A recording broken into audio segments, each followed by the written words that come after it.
Should be going live now. Hello everyone, welcome to this discussion. This is AndresRestart and we are joined by What About Nintendo and Lil Will the Deity. How you guys doing? I'm doing great. I've been actually able to play video games for once. It's been amazing.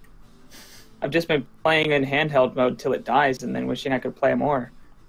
But lately people keep using the TV, so I haven't had a chance. But more video games than I've been playing before, that's for sure. Which was a whole bunch of nothing. What about you, Will? Yeah, man, I'm doing great. What's up to the chat and all that? Sort of like Brandon. I've been getting pulled a lot of different ways when it comes to video games. As far as problems go. Yeah, I mean, for me, this week's been pretty weird. I am having trouble hearing out of one of my ears right now. Like, if you were to whisper into my right ear, I wouldn't be able to tell. Like, that's how bad it is. It's just been super weird, and between work and, you know, finances and everything, it's been a mess this week.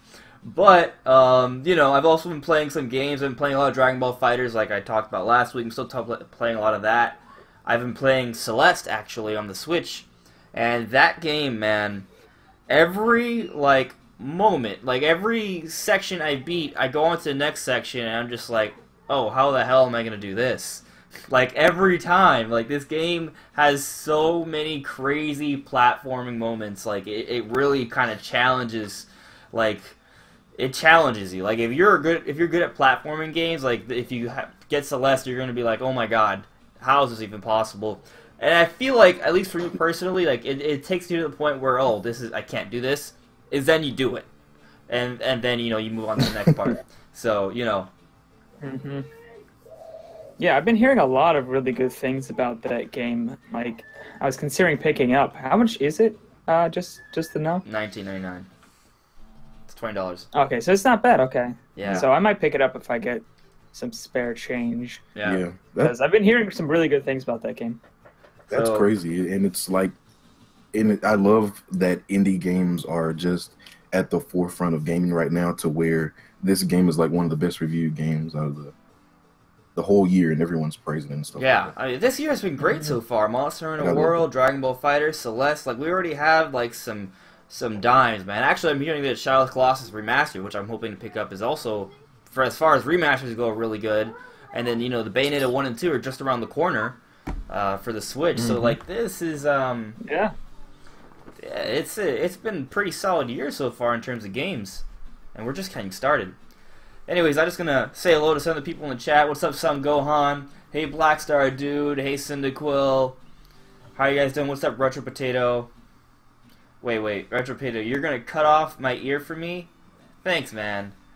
Yeah, that is gonna save me. That's gonna be what's gonna fix everything. Thank you. But yeah. So how's everyone doing? Hope everyone's doing pretty good tonight, or whenever you eventually watch this. But let me kind of briefly go over the outline. So we're going to be talking about, you know, the whole quarterly results, the investors meeting with Nintendo they had last week, when we're going to talk about how the Switch has finally passed the Wii U, or, I mean, you don't even need to use the word finally, like, it's been pretty quickly. They passed the Wii U in terms of lifetime sales. Like, the Switch has hit 15 million shipped as of December 31st, and the Wii U is still stuck at around 13 million something, even though it's been out for, like, almost 5 years already. So that's pretty cool. And then we're going to get into like the software sales, just talk about some of the games that have broke over 1 million on the Nintendo Switch, and sort of, you know, talk about that. And then we're going to talk about some potential release dates. Like, apparently Pokemon is still slated for maybe 2018, which is interesting. Then we're going to talk about the potential of a new Mario movie, and then we're going to talk about this new Mario Kart Tour that's coming to mobile. And then we're going to talk about some news that are highly suggestive that the Nvidia Shield actually is emulating GameCube games instead of just being streamed in HD, which is really cool. That could have potential implications for Virtual Console or not Virtual Console.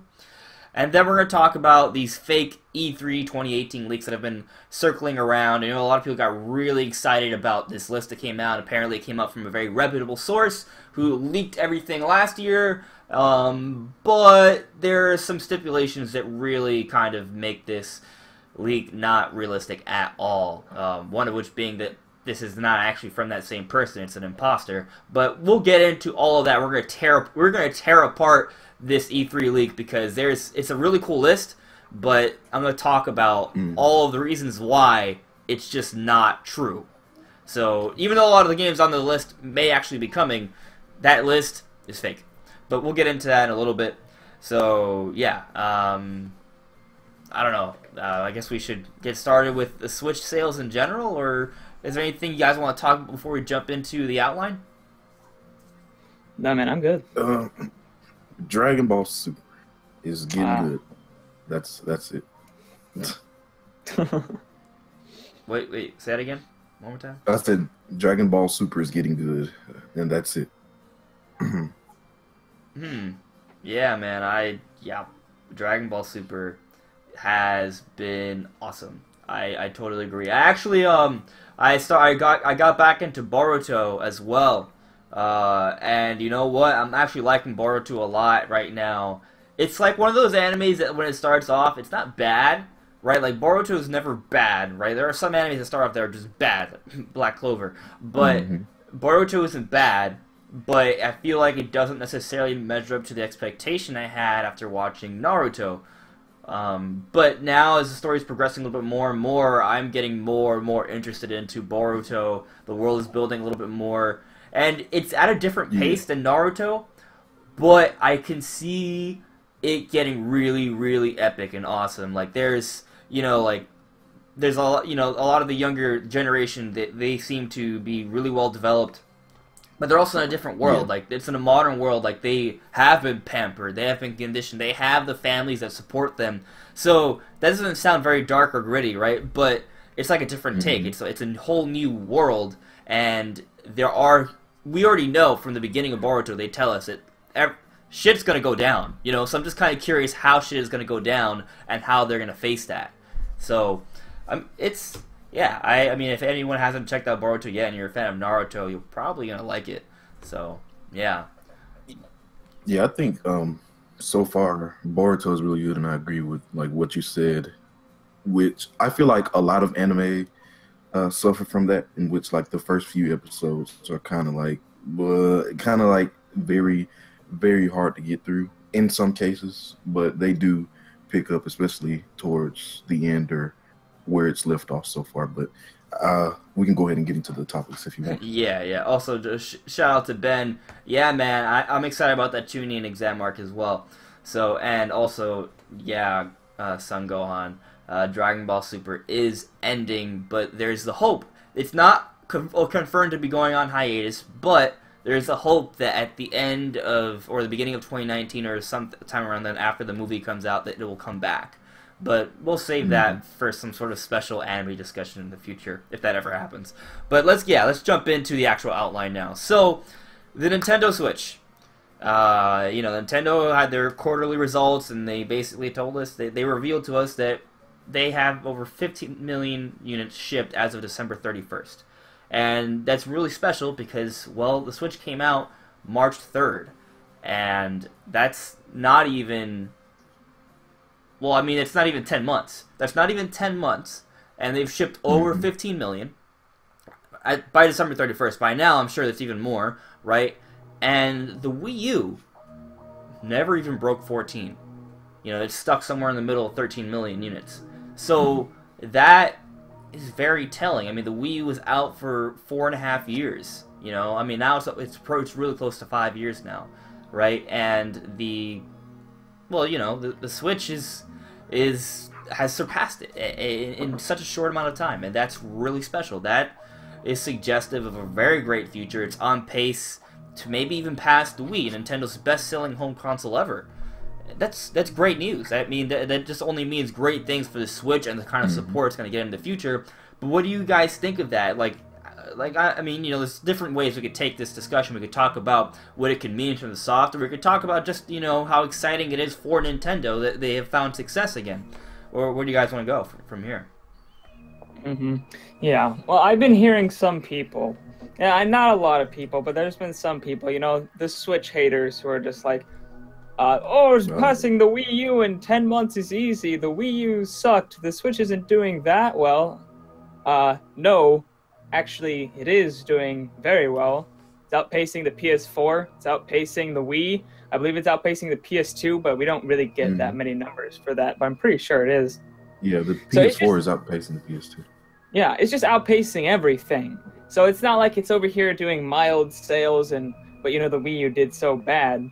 It's doing really, really good. It's outpacing pretty much any console that's ever existed. So it's just shooting up like a rocket. And it's just, I mean, if it keeps the momentum up, depending on how long they keep it out, which apparently they want to keep it out for like 6-7 years, I think they said, it could easily take the Wii in that time. So it has the potential to become one of the best-selling consoles of all time. Just depends on how the momentum goes and how long the console can stay relevant, you know? Yeah, for sure. It's interesting to compare it to even something like the PS2, because the PS2, I mean, in my opinion, right, like, it is, I mean, I'm pretty sure it's the best-selling system ever, if I'm not mistaken. And the thing about the PS2, though, is that when it came out, and I believe it was in the year 2000, it came out, and it was one of the first and one of the cheapest DVD players. Now, for some of you who may not have ever used a DVD player, that was how people watched movies in the early 2000s. Like, at home, that is what you watched. Like, that was the Netflix then. Like, and Sony... Before that, we had these plastic boxes. I doubt you've even touched one of those, Brandon. I doubt you even touched one of those. I have... Oh, no, I used to use them all the time. Yeah? I used to watch Star Wars on that thing. I know you guys are like a few years younger than me, so I'm just kind of assuming like, no, these kids don't know what VHS is. But oh no, I remember when DVDs started coming out, and I was like, how do they fit it on this small thing? Yeah. I'm not that young. And what's up, Edwin? I think we all agree that there's gonna be a lot more third parties this year on the Nintendo Switch, especially with how well the sales are going. But getting back to my point though, it's the PS2 was this monster because, the DVD. It was one of the cheapest one of the earliest and cheapest DVD players out there, and it also played more games than any other system. And it was both a good game system and it played DVD players in the cheapest way you could. So there was literally no way they couldn't succeed, especially with Sony's mega marketing campaign. And they were off the heels of the PS1, which was incredible. That was an amazing success for their first console generation. I mean, they won it, you know. So there was no way the PS2 wasn't going to do extremely well. So I mean, in hindsight, you know, yeah, of course it destroyed everything in terms of, you know, selling more than everything. But the Switch has this unique opportunity to compete with that. And the thing is that while the Nintendo Switch doesn't play movies, right? But I think it almost has an equivalent in terms of a very useful gimmick. And what I mean by that is the portability adds so much more value to the system. It's almost like it doubles the value of the system because it's like a home console and a handheld in one.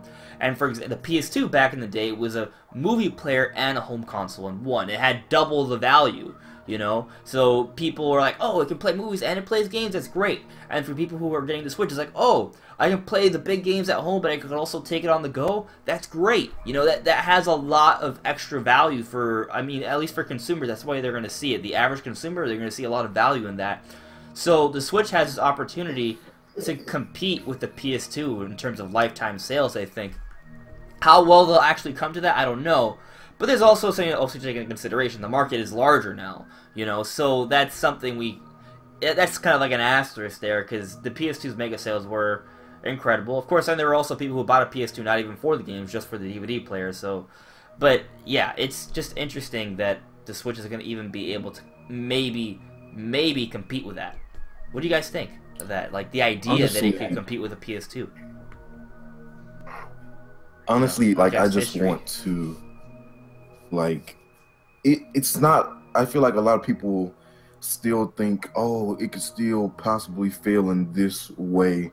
Like, I feel like it should be established that, like, the worst case scenario for this thing is that it's going to do like 50 or 60 million. Like, that's the least amount it's going to do, I feel. So I feel like no matter what, if you can guarantee something about this system, it's going to succeed, like, no matter what people say and stuff like that. Yeah. But, yeah, it's crazy. Like, I'm with you there, Will. And what's interesting to me is that, you know, we can sort of debate what kind of games Nintendo's going to come out with this year or next year, but there's no denying about what's already come out. Okay, their 2017 was monumental. Like, the amount of games that they had come out, first-party games that have high reviews, high sales, that, you know, everyone seemed to really love, that are trending. Like, they just hit it out of the park like several times throughout the year.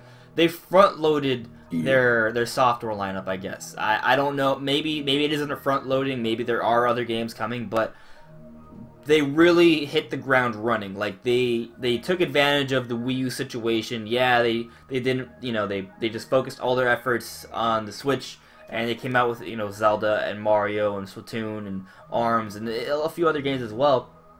And the Switch has seen a lot of success, largely in part because of those games. There's other reasons, but those games were a big part of the reason why the Switch has so much momentum now. And now that it has that momentum, now the ball is rolling down the hill, it's going to be hard to slow it down.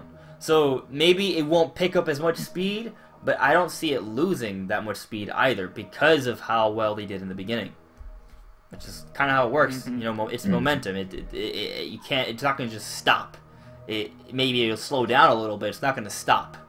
So, yeah. I mean, within 9 months, there were some of the highest rated games of all time on a console in just 9 months.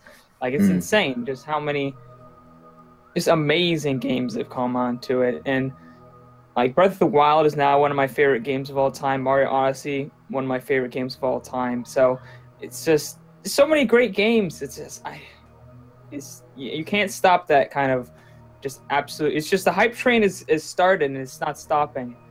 I mean, I don't see how they could like possibly screw it up. Like, how? In what situation? What would they have to do? Well, maybe Nintendo Labo. I'm really not sure. Maybe Nintendo Labo is going to be they're just going to support Nintendo Labo for the rest of the console generation. And Metroid Prime 4 is going to be Metroid Prime Chibi 4. You know, it's going to be like actually Federation Force. And maybe Pikmin 4 is going to be Pikmin Water Walking Cardboard Monopoly. And maybe Pokemon is going to be just like, I don't know, like, instead of them going full 3D Pokemon, they go for like a sprite style, like 2D Pokemon. Instead of going forward, they go back because they think it's a beautiful style. Like, they could every game go back to the 8-bit era. Well, I feel like that's. I feel like even the crazy haters don't believe that, you know. But yeah, it's the Switch is not going to fail anymore. We're past that point of is the Switch going to fail. It's really just a question of how successful it will be. Like you said, Will, worst case scenario at this point, maybe it sells around somewhere between 40 and 60 million units, which is not solid, right? And then it could potentially compete with the PS2 and get up close to around 150 million units lifetime. We don't know. That's a big window. It's a big window, but we'll see how things pan out, of course, right? Anyways, shout out to Snowman, shout out to Pop Slayer. It's like, and like I said this in my video, but I love Nintendo's mindset when it comes to the numbers. Like, they aren't treating it like it's very good. Like 15 million in less than 12 months is very, very good. But they aren't treating it like a success. Like, they aren't treating it like something we should just pause and stare at. They're like, oh no, we're shooting for the stars. We're going for the Wii. Like that, and I gotta like applaud Kimishima, because that's been his mindset ever since the Switch launch. Like, I remember him saying that before the Switch was even out. He's like, "Oh man, it's definitely gonna beat the Wii."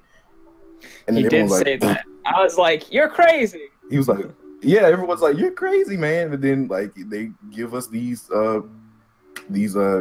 meeting or whatever, and then everyone's like, "Oh, he might not be crazy after all," and stuff like that. It's hilarious to see the comeback, honestly. Yeah, but there's also a few other things to take into consideration, right? Like, yeah, the Switch is doing really well, and by no means can we call it a failure. But Nintendo also seems to be moving in a direction where they're going to be basically having just one platform. One traditional... Well, Switch is not even a traditional platform anymore. But what I mean is, like, they're not going to have another handheld, I don't think. At least at this point in time, it doesn't seem like they will. They're just going to have the Switch. Maybe we'll have different, like, form factors of the Switch, but it's going to be the Switch for the next few years. So, like, they're not going to have, like, those combined hardware sales. Like, for example, during the Wii, during, like, you know, the 2005 or to, like, 2011, 2012, like, that era, they had both the Nintendo DS and the Wii, and combined, I think they got close to around 270 million units sold. 270 million? I might be off by, you know, give or take, like, 10 million, but, like, that's a lot. And this Switch, I mean, I don't want to bet my life on anything, but I mean, if I had to, I don't think it's going to pass 270 million lifetime. I don't think that's going to happen. Maybe the Switch is, you know, like, that's not going to happen. So, you know, because Nintendo's not creating different types of hardware now, like, they need the Switch to be extra successful. But yes, they're also branching off. They have mobile games. They're creating the Universal Parks. They're working on movies. And we're going to talk about this Mario movie that was also sort of brought up during the investors meeting. But I'm just kind of bringing it up that wait, what? What? Like, I didn't hear you. You said the Wii and the DS was like a combined total of 270 million. It's close to that, yeah. Something like that, yeah. Close to that, yeah. Oh, well, yeah. Those were like the two, like that. Those were like the two most successful Nintendo consoles. I'm pretty sure those are the two most successful. Yeah. So that's kind of like handheld mixed with most successful console. Yeah, that's like a really, really high bar to clear. Yes. Like just to have that in the same mouth as the Switch is, I feel like, impressive. Well, what I'm saying is, like, the Switch may not even get to half of that, you know? So all I'm trying to say is that the Switch But that's just a testament to how successful they were. Right. Rather than how they were very successful then. Unsuccessful the Switch. True. All I'm trying to say is that, you know, they have one hard piece of hardware right now. They don't have two that are going... Well, they have the 3DS, but that's going to die soon, you know? Like, I'm just saying that this level of success is not necessarily as great as it was during the Wii era, because they had two types of hardware. But like I also said, they are making money in different ways as well. So, just something to take into consideration. Their mobile makes them a lot. Their mobile games make them a lot of money. Right, I mean, I'm sure they do. They don't cost much to make, and everyone's going to play them, you know? Fire Emblem is murder in Japan. Yeah. Murder is everyone in Japan. Yeah. So, should we kind of move on to some of the software sales updates, or is there anything you want to sort of add to, you know, the Switch itself selling over 15 million? There was something I was going to say, but I seem to have forgotten. Well, we can come back to it. Did either of you guys... I remember, I'll come back to it. Were either of you guys able to pull up a chart with the actual software sales? I mean, I remember most of them. I did. But I did. Yeah. I mean, I mean, do you want to go over it, Brandon?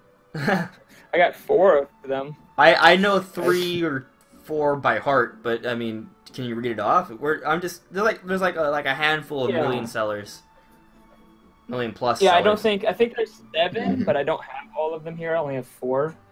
So Super Mario Odyssey 9.07 million, Mario Kart 8 Deluxe 7.33 million, Splatoon 2 4.91 million, Xenoblade Chronicles 2 above 1 million units shipped.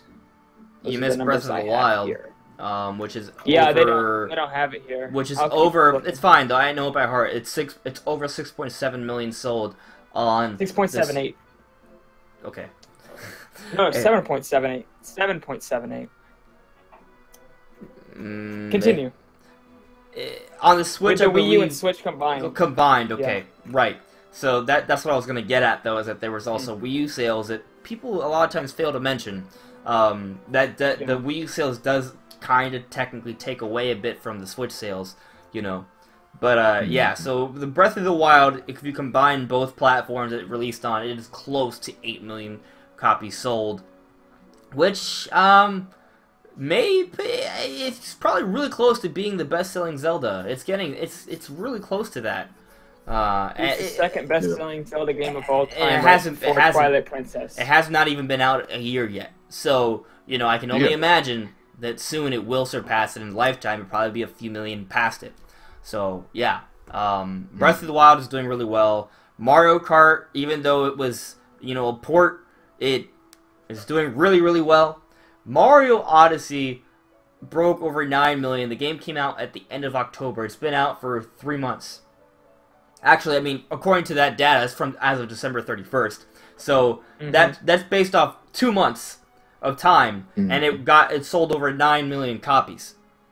That is just insane. Like, that is wow. I mean, when you consider like more than half the people who own a Switch have Mario Odyssey already, and it's only been out for a couple months. That is kind of crazy. That's crazy. Yeah. And the best-selling 3D Mario game is Super Mario Galaxy at a little over 12 million. So it's getting there definitely fast. passing. Yeah, it's gonna pass it for sure. Like it's just gonna fly by it. It got 75% of that in 2 months. It took 3D Land, Galaxy, and Galaxy 2 a really long time to get to 10 million. Like, it took them like 4 years, respectively, I think.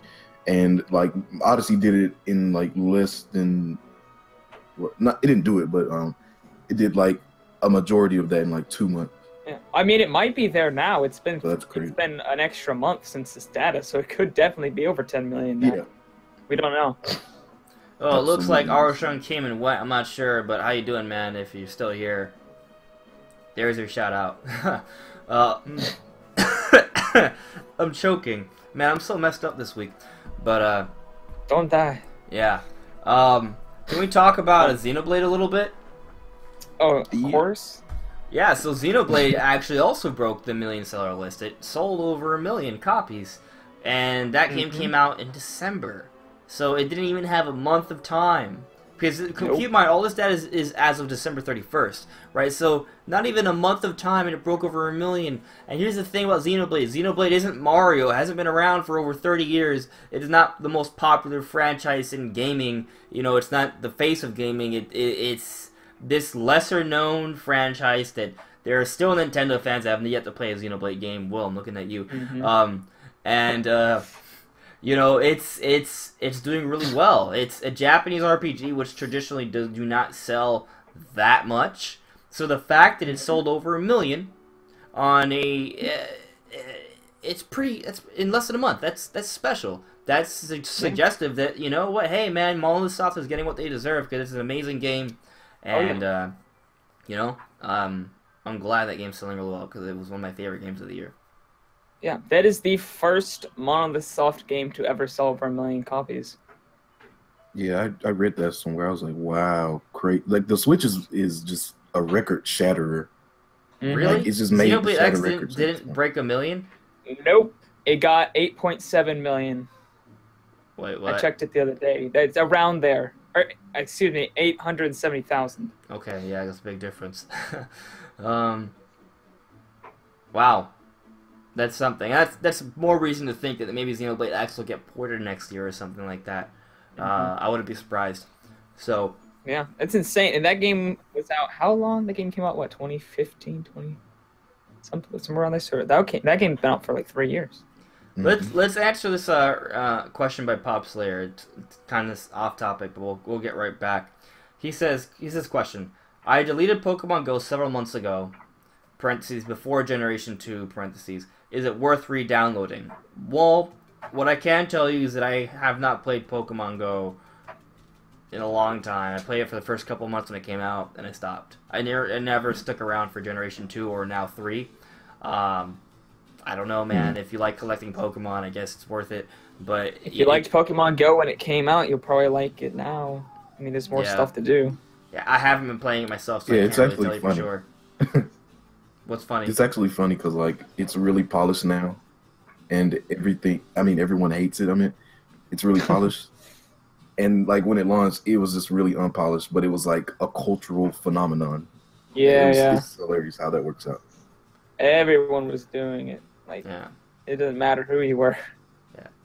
Hello, Juan Gaming. So, if you want to exchange friend codes, I suggest you check the Discord server. The link should be in the description below. There's a friend code channel. We have a little bit of a small community there, so if you're interested in hooking up with people and playing, maybe you could find something to do over there. But, yeah, so I think Pokemon Go is... I think it's good for what it is. I'm imagining it's more optimized now, and if you liked it then, you probably like it a little bit more now. So, that's all I can take for that. But let's kind of just get back on topic here. So yeah, the Switch games are selling really well. They're selling really well. The install rate is incredible, and I'm happy that there are franchises doing well, because that's the thing. You know, like a lot of these games, like games in general, in this day and age, especially like the big AAA games, they cost a lot of money to make, and when you know they're made and then they don't sell, the companies don't make money, so then they're not as likely to make that same kind of game again. And 2017 for me was like my year, man, because like we got Zelda, Mario, and Xenoblade, and those are 3 huge epic single player games from Nintendo. And fun fact, the Wii U didn't really got like one, like the entire lifespan of the Wii U, you got one, which was Xenoblade X, and you could count Zelda at the end, but I don't really count that. The Wii U was dead by the time Zelda was out. Game. Yeah, it's so a Switch game. Yeah, so like the fact that the Switch got at least 3 from Nintendo, like big single player games, when I was waiting years to get even one on the Wii U, makes me really happy. And it makes me more happy when they sell well, because it means more of those kind of games will continue to come, and it tells Nintendo, hey, look, this works. We can continue to make games like this, you know? We don't just have to do the online games with, you know, the loot boxes and microtransactions and just, you know, DLC pack 1, 2, 3, 4, 5 and season pass 7, 8, and 9. Like, they can make those quality, you know, AAA single-player games, and we can have, like, those awesome experiences, and they're still going to sell. So that makes me happy, because that means they're still going to come in the future. Yeah, for sure. And we already know they're already working on the next game. They're working on... I know they're working on that fantasy action RPG. It looks like it kind of has, like, some sort of medieval take to it. Do you think it's still going to be Xenoblade? That one looks cool. You think it's still going to have the Xenoblade No, I think name? I think they said it's not a Xenoblade game. It's actually a different... I think they said it's a different battle system, too. Interesting. So it's not the same. For me, keeping that in mind, that kind of opens up the possibility for Xenoblade X to come out pretty much at any time, you know, starting after E3, I think. Like, they could port that for this holiday season, or they could port it next year. Yeah, I think they do it next year just because they have the DLC pack that's coming out. Yeah, so I could see Xenoblade X being ported in 2019, you know, and maybe the next game. I don't know when the next game will come out. I imagine 2020, you know. Yeah, so... But things are going pretty well, so I am pleased with the sales of pretty much every game on the Switch. Like, even third-party games are selling a lot better on the Switch compared to the competition. Keeping install rate in mind, you know, like for example, PS4 has so many... PS4 is sold amazingly well already, so, like, there's a lot of games that are coming out on Switch with only 15 million as opposed to... where's the PS4 at right now? Like 50, 60 million? It's 70, I think. 70 million? So, like... Yeah, 71, 75. So a lot of the Switch games will sell, you know... It's not like the PS4 on their games are selling 4 times as much as the Switch version. No, it's like... Sometimes it's close, sometimes it beats it, sometimes it's half. But, like, the install rate on the Switch is much better than the other systems. And that is just going to make developers want to put their games more on the system more. Yeah. That's crazy. Like, because Persona 5 only sold like 2 million, and like we haven't got any sales numbers like as of late, but that was the last like solid number we got, and like the PS4 is at like 75 million. I'm like, it really would have done way better on the Switch. It just would I have. feel like there's a lot of people who that it appeals to that kind of audience. I definitely agree. Maybe they will port it. Actually, I don't think they can. Right? Is it like a paid exclusive or something? It's like a little murky. Like, I'm not really sure. I'll have to look into it. Yeah. You know, I focus on Nintendo stuff, so I don't understand all the Sony things as much. But I'll look into it. Which game? yeah. I'm sorry, I Persona didn't hear. 5. Persona 5. Oh, I don't think it is. It's like they make deals, but the guy Yeah, that I think if Nintendo threw enough money at them, they'd do it. Maybe the guy that way later.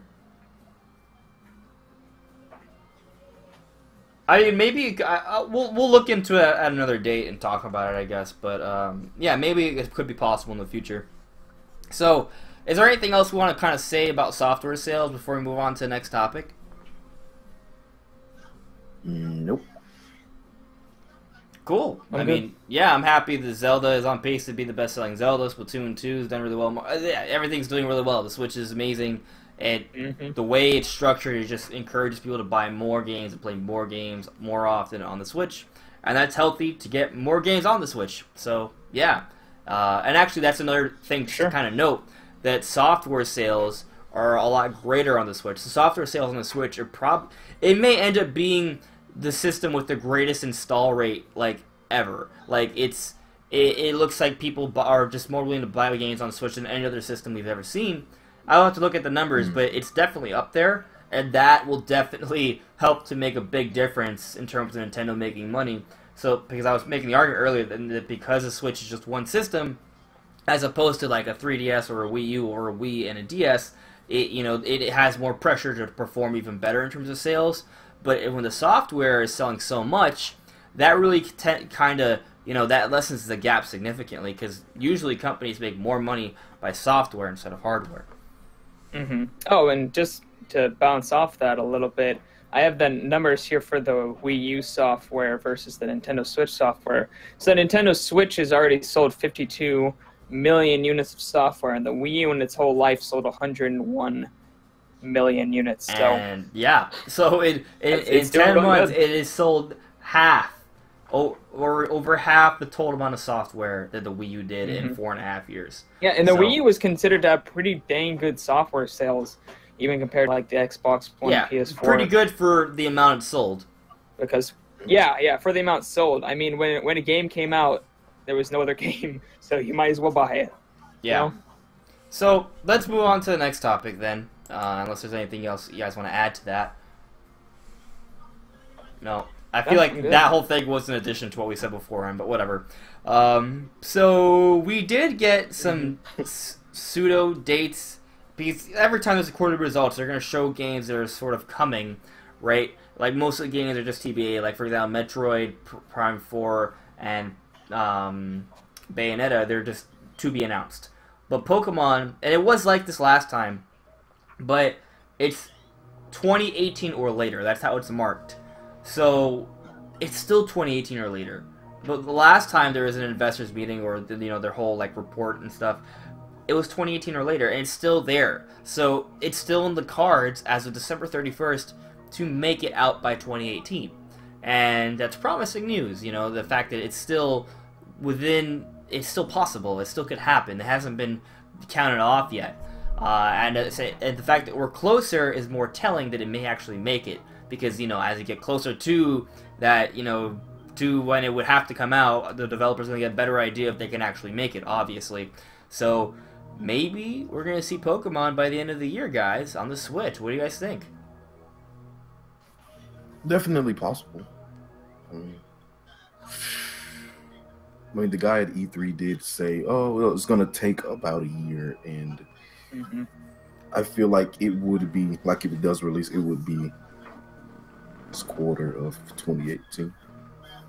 Yeah, I mean, they've been saying over and over again that they're kind of planning to get it out 2018. Like that's their goal. They want to get out 2018.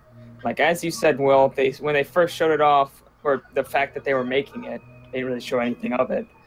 they said that it would take about a year or so to make. Well, a year or so would be from this upcoming E3 till the end of the year. In that like third or fourth quarter of the year. So, and we've heard tons of rumors about them wanting to get it out, like really pushing to get out 2018. That's why they were hiring a bunch of coders and different things to help push it to get it to 2018. So I think the goal is to get it at 2018, but I think they may have. I think they have other big games coming out this holiday, just in case Pokemon, has to come out like spring 2019. They don't just have nothing. I think they have some backup plans as well. Yeah, I forgot to make this a topic. Whatever. The Nintendo Online service was announced to be coming out in September 2018. And since the online service is coming out in 2018, and Brandon, you made a video about both Pokemon and Smash Bros. Last week. And that's what I'm getting at. Smash Brothers, a lot of people believe that Nintendo needs to have a game come out to feature the online service. And what better game than Smash Brothers? I mean, out of all the very online multiplayer friendly games that Nintendo has, Smash Brothers is the last one on the list that really has that wide reaching kind of audience. So I am of the frame of mind that Smash Brothers is going to come out around the time of the online service is released. I think that would be September, and I would love Smash Bros. To come out in September. And I actually remember, I think it was Brawl for the Wii. I don't remember exactly when it came out, but I felt like it came out close to the beginning of the school year, and September would be around that time. I'm gonna look it up when Brawl actually came out, just to kind of compare dates. But yeah, what do you guys think? I think it'd be crazy if it was and I don't think this is going to be the case. But I think it would be crazy if Nintendo was like, bam, Smash 5. Like, what do you think we've been working on? It's like, that would be absolutely, they would slaughter E3 for the second time in a row. Yeah, I just don't feel like they need to completely make a brand new game. That's just so much work when they could easily just add a bunch of really cool new content to Smash 4. Because that's such a good skeleton. Nintendo, it's got... You can just build off of that, and there's no reason to throw away all that work when you could just build right off of it, give a whole bunch of cool new content, and it'd be a lot easier, get it out quicker. So do you want me to do a lot? Continue, Will. Continue. Sorry. Oh, I was just gonna say real quick, Nintendo, there's a lot, they could just be lazy about a lot of stuff they do, just for the sheer notoriety of a lot of their IP, but they usually do go the extra mile. Me and this dude were having a discussion. I was I feel like Smash fans would just be happy with a GameCube port of Melee, but we all know that Nintendo's probably gonna do Smash 4 or just be super duper extra and do Smash 5. But go ahead. Yeah. So I was just looking at the release dates for different Smash Brothers games. So the original Smash Bros. Came out in January of 1999, January 21st, 1999. I was not alive then. Wow. Melee came out not even 2 years later, November 21st, 2001. And I've heard that game had a development cycle of only 8 months. And that's considered to be the best in the series, Super Smash Bros. Melee. Yeah, Brawl, especially Smash 4 took forever. Yeah, Brawl came out apparently January 31st, 2008. Funny how my memory is just completely wrong. I was thinking September. No, I was off by half a year. And Smash 4 for Wii U and 3DS. It came out for the 3DS first, and it came out September 13, 2014. And the Wii U version came out in November.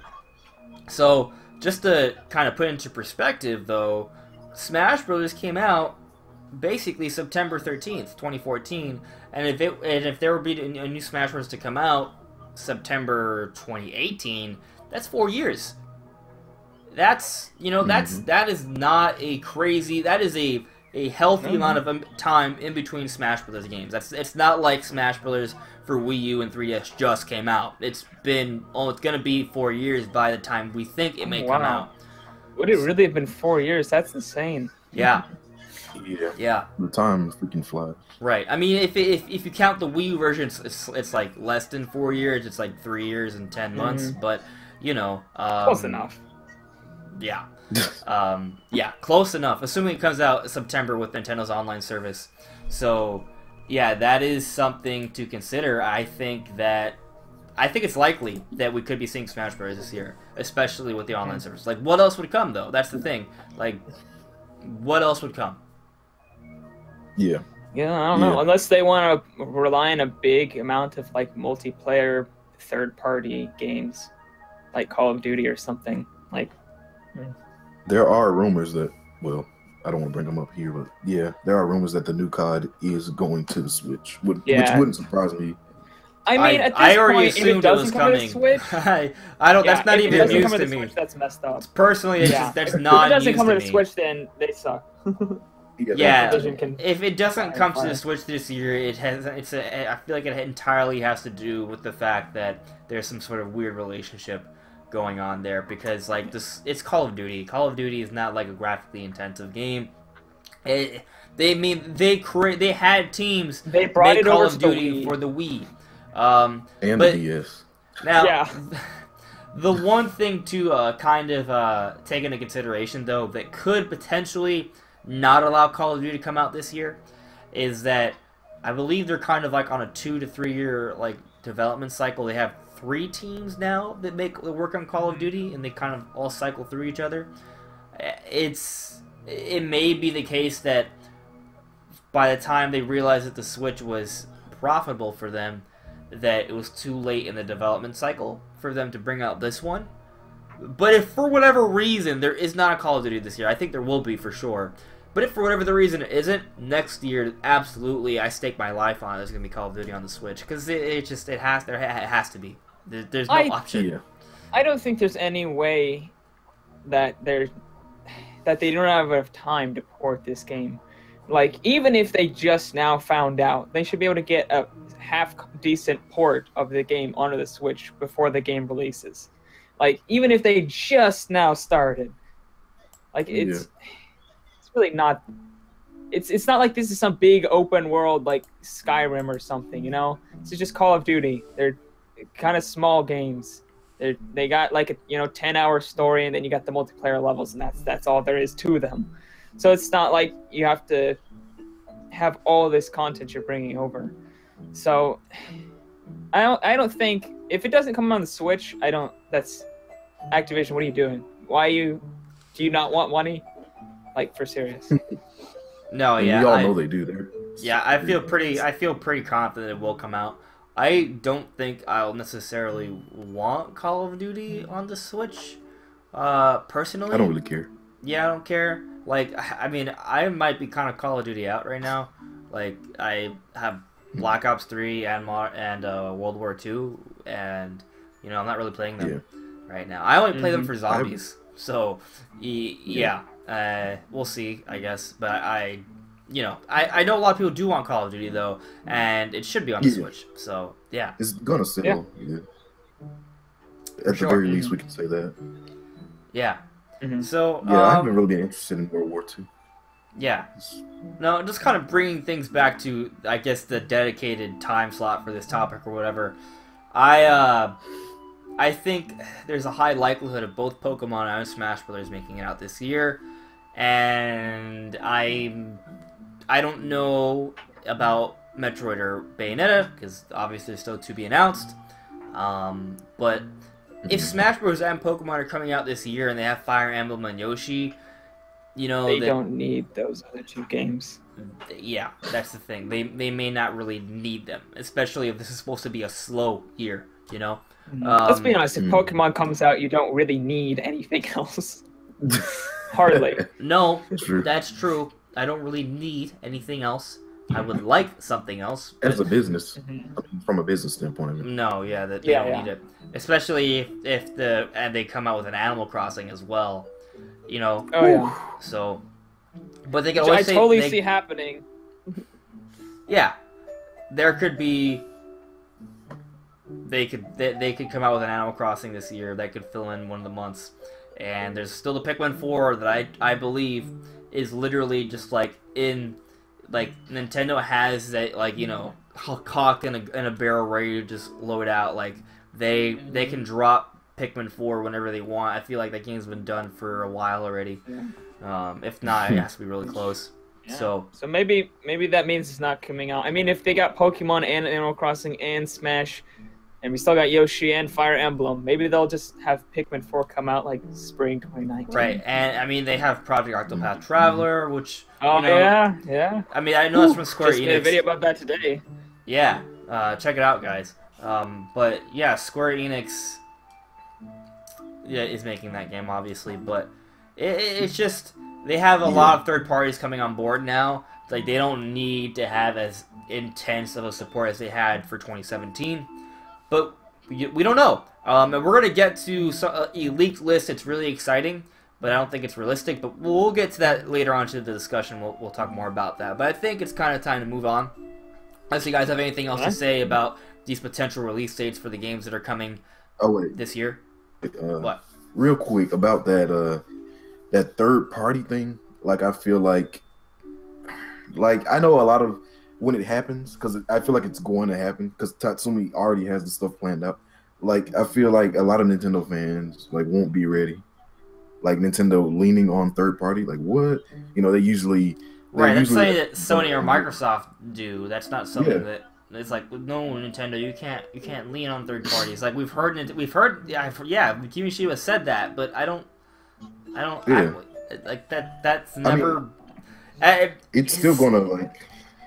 I feel like it's gonna help a lot. Since the internet has been a thing for me personally, there hasn't this is the kind of Nintendo that hasn't really been able to rely on third parties. Like Nintendo hasn't been able to rely on third parties since the Super Nintendo, and even then they've always had strong support. Like, but we'll see what happens, right? We'll see what happens. But I think feel like if it at happens, least Pokemon and Smash Bros are coming out this year. Everything else, well, we'll see. I feel like if it happens, we're gonna get a lot more better like Nintendo games from it, because you always polish your games when you're Nintendo, and when third parties give you a lot more room for that, we're gonna get some really good games. Definitely, that's all I'm gonna say. Yeah, I agree. So let's move on. Now I don't have the details with me. I think the studio's name is Illumination. I don't remember the name exactly, but Nintendo's partnered with, I guess, Illumination, and they're working on a new Mario movie. And I believe Illumination is behind Despicable Me, and that's a pretty successful animated movie. So you know this could be a big deal. I think there's a potential for it to be successful. There's also a potential for it to be really bad. I hope that doesn't happen. I really don't. I really, really don't.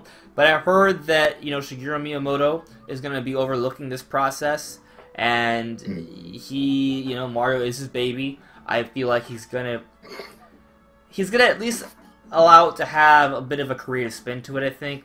I know that the Pikmin shorts he worked on for the Wii U were actually really good. So, maybe I have hope that this movie will actually be solid. What do you guys think? Oh, the hate is already here. People are already like, oh, fuck Illumination, man, they suck. Oh, man. It's so annoying. Oh, gosh, I hate Despicable Me. It's such a bad movie. Oh, it's like, no, what are you talking about? That movie's... I don't know why people are hating on this studio. I like everything they've come out with. I love Despicable Me. I've never watched the Minion movie, but I need to. I love Secret Life of Pets. Like, they just make good movies. They're a good studio. Why is everybody all of a sudden hating them? Like, I never heard bad things about any of these movies until now. Just like, everybody's come out of the woodworks to freaking hate this studio. Yeah. Tell us how terrible it's going to be.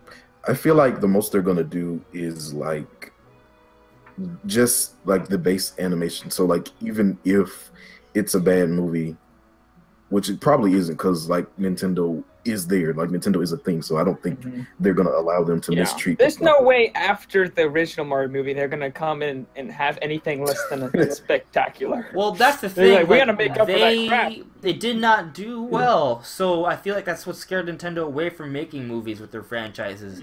So now that they're coming back, I hope they remember that. But I'm not sure. I'm hopeful, and I'm not doubtful.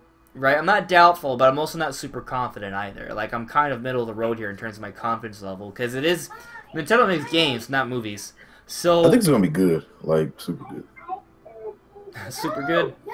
What I hope is that, like, kind of like Marvel, where they seem to have like this formula that they know pretty much works for all of their superhero movies.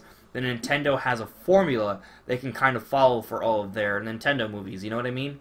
Like, I don't need the movies to be like the best movie of the year, like, you know, Emmy award-winning movies, but to be high-quality movies with entertaining stories, you know, that represent the franchise as well. That's something I think we could expect from them consistently. And we'll see what happens, though, right? But if they imagine if they do kind of manage a similar sort of formulaic success level as Marvel, like, dude, Nintendo the amount of Universe. money they would make would be obscene. And here's the thing. You count the mobile games, which really kind of open up the doors for sales, because they get the smaller version of those games in more hands, and it creates awareness for those franchises. But imagine the movies, man. Imagine this Mario movie doing really well. We know animated movies every year shatter records, and they sell tons of toys and products and stuff like that. Imagine what that could do for Nintendo. Obviously, they'll sell toys and stuff around it, but they'll also increase software sales even more. Like, Mario Odyssey might sell like 50 million if the movie ends up, you know, like, wrecking everything in terms of like the box office. Dude, if the movie is half decent, it is going to do amazingly. It's Mario. Yeah, it only has to be half decent. That's the thing. It only has to be half decent. They can be so lazy, but I know they're going to be like super precise with it. That's the amazing thing about Nintendo. Like, they can be super lazy, like, just, like, throw in, like, what we've always been doing. But I feel like they're gonna just do something spectacular when they're translating Mario into the medium that is movies. I personally, I don't know. It's so strange, because Mario, like, that's such a big franchise, but how does that translate into a movie? Like, you gotta, I don't know, maybe it could, because, I mean, Mario Galaxy had kind of an epic story going to it for the original, and Mario Odyssey has a very interesting story to it, so maybe they could come up with something cool. But you never really equate Mario with enough story to equate to an 1.5 to 2 hour movie. I feel like, you know? I feel like, there's like this widespread belief that like all video game movies are destined to be bad, and I feel like Nintendo, out of all the companies, can just shatter that belief into like a million pieces. Like, if they play their cards right, like, I feel like they can just get rid of that whole notion.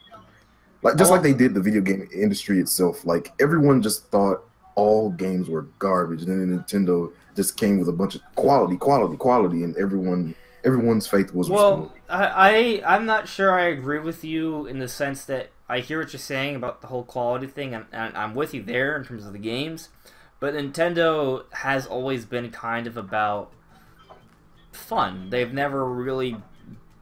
They can create good cinematic experiences, but that's never necessarily really been their forte, so I'm not as confident as you are about it. I don't think hopeful. This movie needs to be big cinematic, just amazing, like an art piece of a movie. But I mean, it just needs to be fun.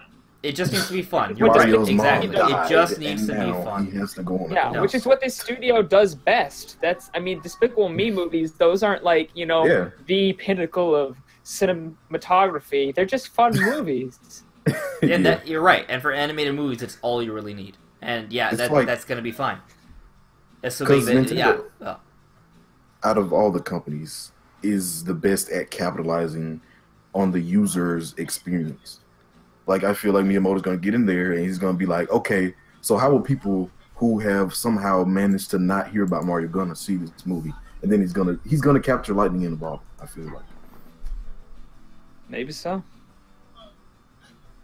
I don't know. I think it has equal parts, chance to be terrible and good. Well, I don't think there's any way it could be. I don't think it's ever going to come out and be terrible, but I think that it could be meh, kind of in the middle, and then it could be amazing. But I don't really see it coming out and just being a terrible movie. Like, I feel like Nintendo only signed on to this because they have a good idea. Otherwise, they wouldn't go for anything. I mean, it's been so long since they've attempted something like this. I feel like they have to have something really good to want to make them attempt this again. So I want to address some things in the chat because they're pretty relevant. But before I get to the relevant stuff, just Omar was asking about Metroid Prime 4 coming out this year. It's not confirmed yet. We don't really know. We hope so, but if Pokemon Smash are coming, we don't need it. But obviously, we hope so. Yeah, apparently, Brandon, you brought it up. Ben, you also brought it up. Fire Emblem and Xenoblade animes, like, not every movie needs to be like a super amazing CGI experience. Some of them could be like animes, like Xenoblade or Fire Emblem, which would fit so well. I don't know if you guys remember. I would so. Do you guys remember that one of the cutscenes, one of the little scenes from Smash 4, where they showed Link and Pit fighting in an anime style? Man, that was incredible. Yeah, like imagine. Yeah, I do remember that. Imagine a Nintendo cool. movie based off Zelda or Kid Icarus that is in that style. Like, that would I've be always wanted so good. an animated Zelda movie. Or Right, not all of them have to be movies. Some of them could be like Netflix series. They could be animes on Crunchyroll. Like, what if what if one of the, like, this year Nintendo announces a Crunchyroll exclusive like Nintendo anime or something, right? And that's when they also release Crunchyroll on the Switch. I want to say that Kimishima said something like specifically about anime. Like, I feel like he said, "Oh, we want to get licensing for anime." Yeah, and stuff I think he said he wanted to get into like everything. He was like movies, animes, like. Well, I think they TV definitely shows. need to touch anime. I mean, they kind of already cater to the anime audience already. I mean, we talk about anime on this Nintendo channel. Like Fire Emblem has an anime style, Xenoblade has an anime style. Yeah. Like it, yeah, and a lot of like gamers like anime. Not every gamer, right? But there's a huge section of gamers that like anime. I mean, look at Persona 5 and stuff like that. So it's something they definitely want to look into and take advantage of. Byron is asking, what if Mario dabs in the movie? I'm indifferent about that personally. If it happens, I mean, it'd be interesting to see, I guess. But I know some people might cry inside. Other people might leap for joy. So I don't know. What do you guys think of Mario dabbing? Please no. The more dabs, the better. I'm just kidding. I'm just kidding. Yeah, but something I wanted to bring up. Wasn't Miyamoto the one who directed those Pikmin shorts? Yes. That everybody thought were really cool? Yeah. And, like, funny? I tried so to he mention already it earlier, has, like, but I failed, I guess. He has some experience. A little bit of experience. Yeah. I'm not too worried about it. But there is something I'm a little curious about, and Snowman brought it up. He asked, who do you think will voice Mario? Now, Charles Martinet is the guy who usually voices Mario for the games, but his Mario never has, like, full dialogue. Would Mario even have full dialogue in this game? I believe Charles Martinet did comment and retweet the tweet about the movie, so it kind of seems like he would be the one doing it. I'm gonna stay away from that because I think when you look at like different like people who tweet and retweet things, that doesn't necessarily mean anything. That just means that, hey, look, I care about Mario, so I'm tweeting about it. That's all it means. When Molotov tweets about Nintendo Direct, does not mean they're gonna have a Xenoblade game there. They've tweeted about many times. Retro Studios has tweeted about Nintendo Directs many times. They still don't know what they're working on. It's because they want us to be dead inside. But I do also think that if he's the voice of Mario, there's a really good chance he'll still be the voice of Mario. But they could bring in someone. I feel like he should be. I feel like he needs. It's not like he has to be in a standard movie. He would just be voice acting, which is what he does already. So we'll see. it may not be like a movie with a lot of dialogue, or I just realized something. what? I'm sorry. I'm so sorry. What's wrong? But I just realized a Sonic movie is supposed to come out in 2019. Really? And isn't that like the estimated time with Mario movies? The Mario movie They comes said out? it would be out by 2020, I think, right? Oh, I was gonna say that was gonna be like So I mean, it could be 2019, but they just said by 2020. yeah. So, which is also Man. when the theme park's launching. So a lot of stuff happening in 2020. Man. Yeah. Man, I'm just seeing the comments here. You guys are bringing up some really cool points, man. Like, Yeah. Cappy being in the ooh. Sorry. like Pop Slayer's talking about a Metroid movie in the Alien style, which Metroid was originally inspired by. That would be, oh god, that'd be so good. And Ben, I am caught up on Boruto. I'm caught up in the anime. I don't read the manga. Yeah, it's just I don't know. And Mario Sonic movie releasing together, that's interesting. I don't know. I'm not saying that's gonna happen, but Yeah. there's also some. They could It's tie just- in the Olympics. Keep in mind, Olympics is in 2020. They could tie in the movie with Yeah. the Olympics. It's gonna be in Tokyo. That's why And they're I know releasing the Mario's theme going to have a park lot of at that time. representation for the Olympics, and I'm sure you can sure as hell bet that they're going to somehow tie in Mario and Sonic at the Olympics for Japan, in 2020 as well. So I believe expect it's Mario and Pokemon is what they've said. I don't know if they said anything Goku about is Sonic also or not. I'm not saying Sonic is an official representative, but Goku is also a representative for the 2020 Olympics, which is so awesome. Was it- Goku and was it like Mario Luffy? are representing the Olympics. How And amazing good old is that? Pikachu. The blessed timeline. Yeah, Good old Pikachu as well. yeah. It's man, I don't. It's gonna be 2020 is man. gonna It's be just the gonna be year. great. It's gonna be the year, dude. Like I want, and that's also. Here's the thing. I don't know if you guys know, but Nintendo plans to open up the Nintendo Universal Park in Japan in summer of 2020, which is the time of the Olympics, which is going to be represented by Goku, Mario, and I guess Pikachu as well. And it's I Japan. need to be in Japan. I'm going to Japan Right? in summer 2020. Like, Uh-huh. and what if they To be released the in movie Japan. in summer of 2020 as well? So imagine I this: need to the be- Universal saving. We gotta Park, start saving the now. Olympics, represented I'm by moving these to Japan. Nintendo characters and some anime characters, and the Mario movie comes out at that same time. That is just Did you gonna guys be see that? bonkers. That animation of when Mario, it was crazy. Like when he showed up at the Rio Olympic Games. Or Yeah, I whatever, saw that. and he Yeah. then he reading the newspaper and he winks and stuff. It was just absolutely stunning for me personally to see didn't like see two that. different. Yeah, it's pretty good. I like I it. need to see that. Also, I'm kind of like That's jump. kinda- I'm I not need even to do going that. in order with the chat right now because I'm just like seeing different stuff. But like, hey, Jack Apps, he's suggesting that maybe Cappy could be in the Mario movie. I wouldn't mind. I think Cappy is a character that a lot of people are gonna love. A lot of people already love Cappy, so it'd be cool to see. That'd be awesome. And Mario does. For a movie like that, like Mario having like a a sidekick would be really cool. Mm-hmm. Probably also you would want to have Luigi in it, but maybe not. Or Yoshi, or all of them. You could. It I could could be see. Oh my bad. what? No, I was just saying I can see like. I mean, I think I seriously.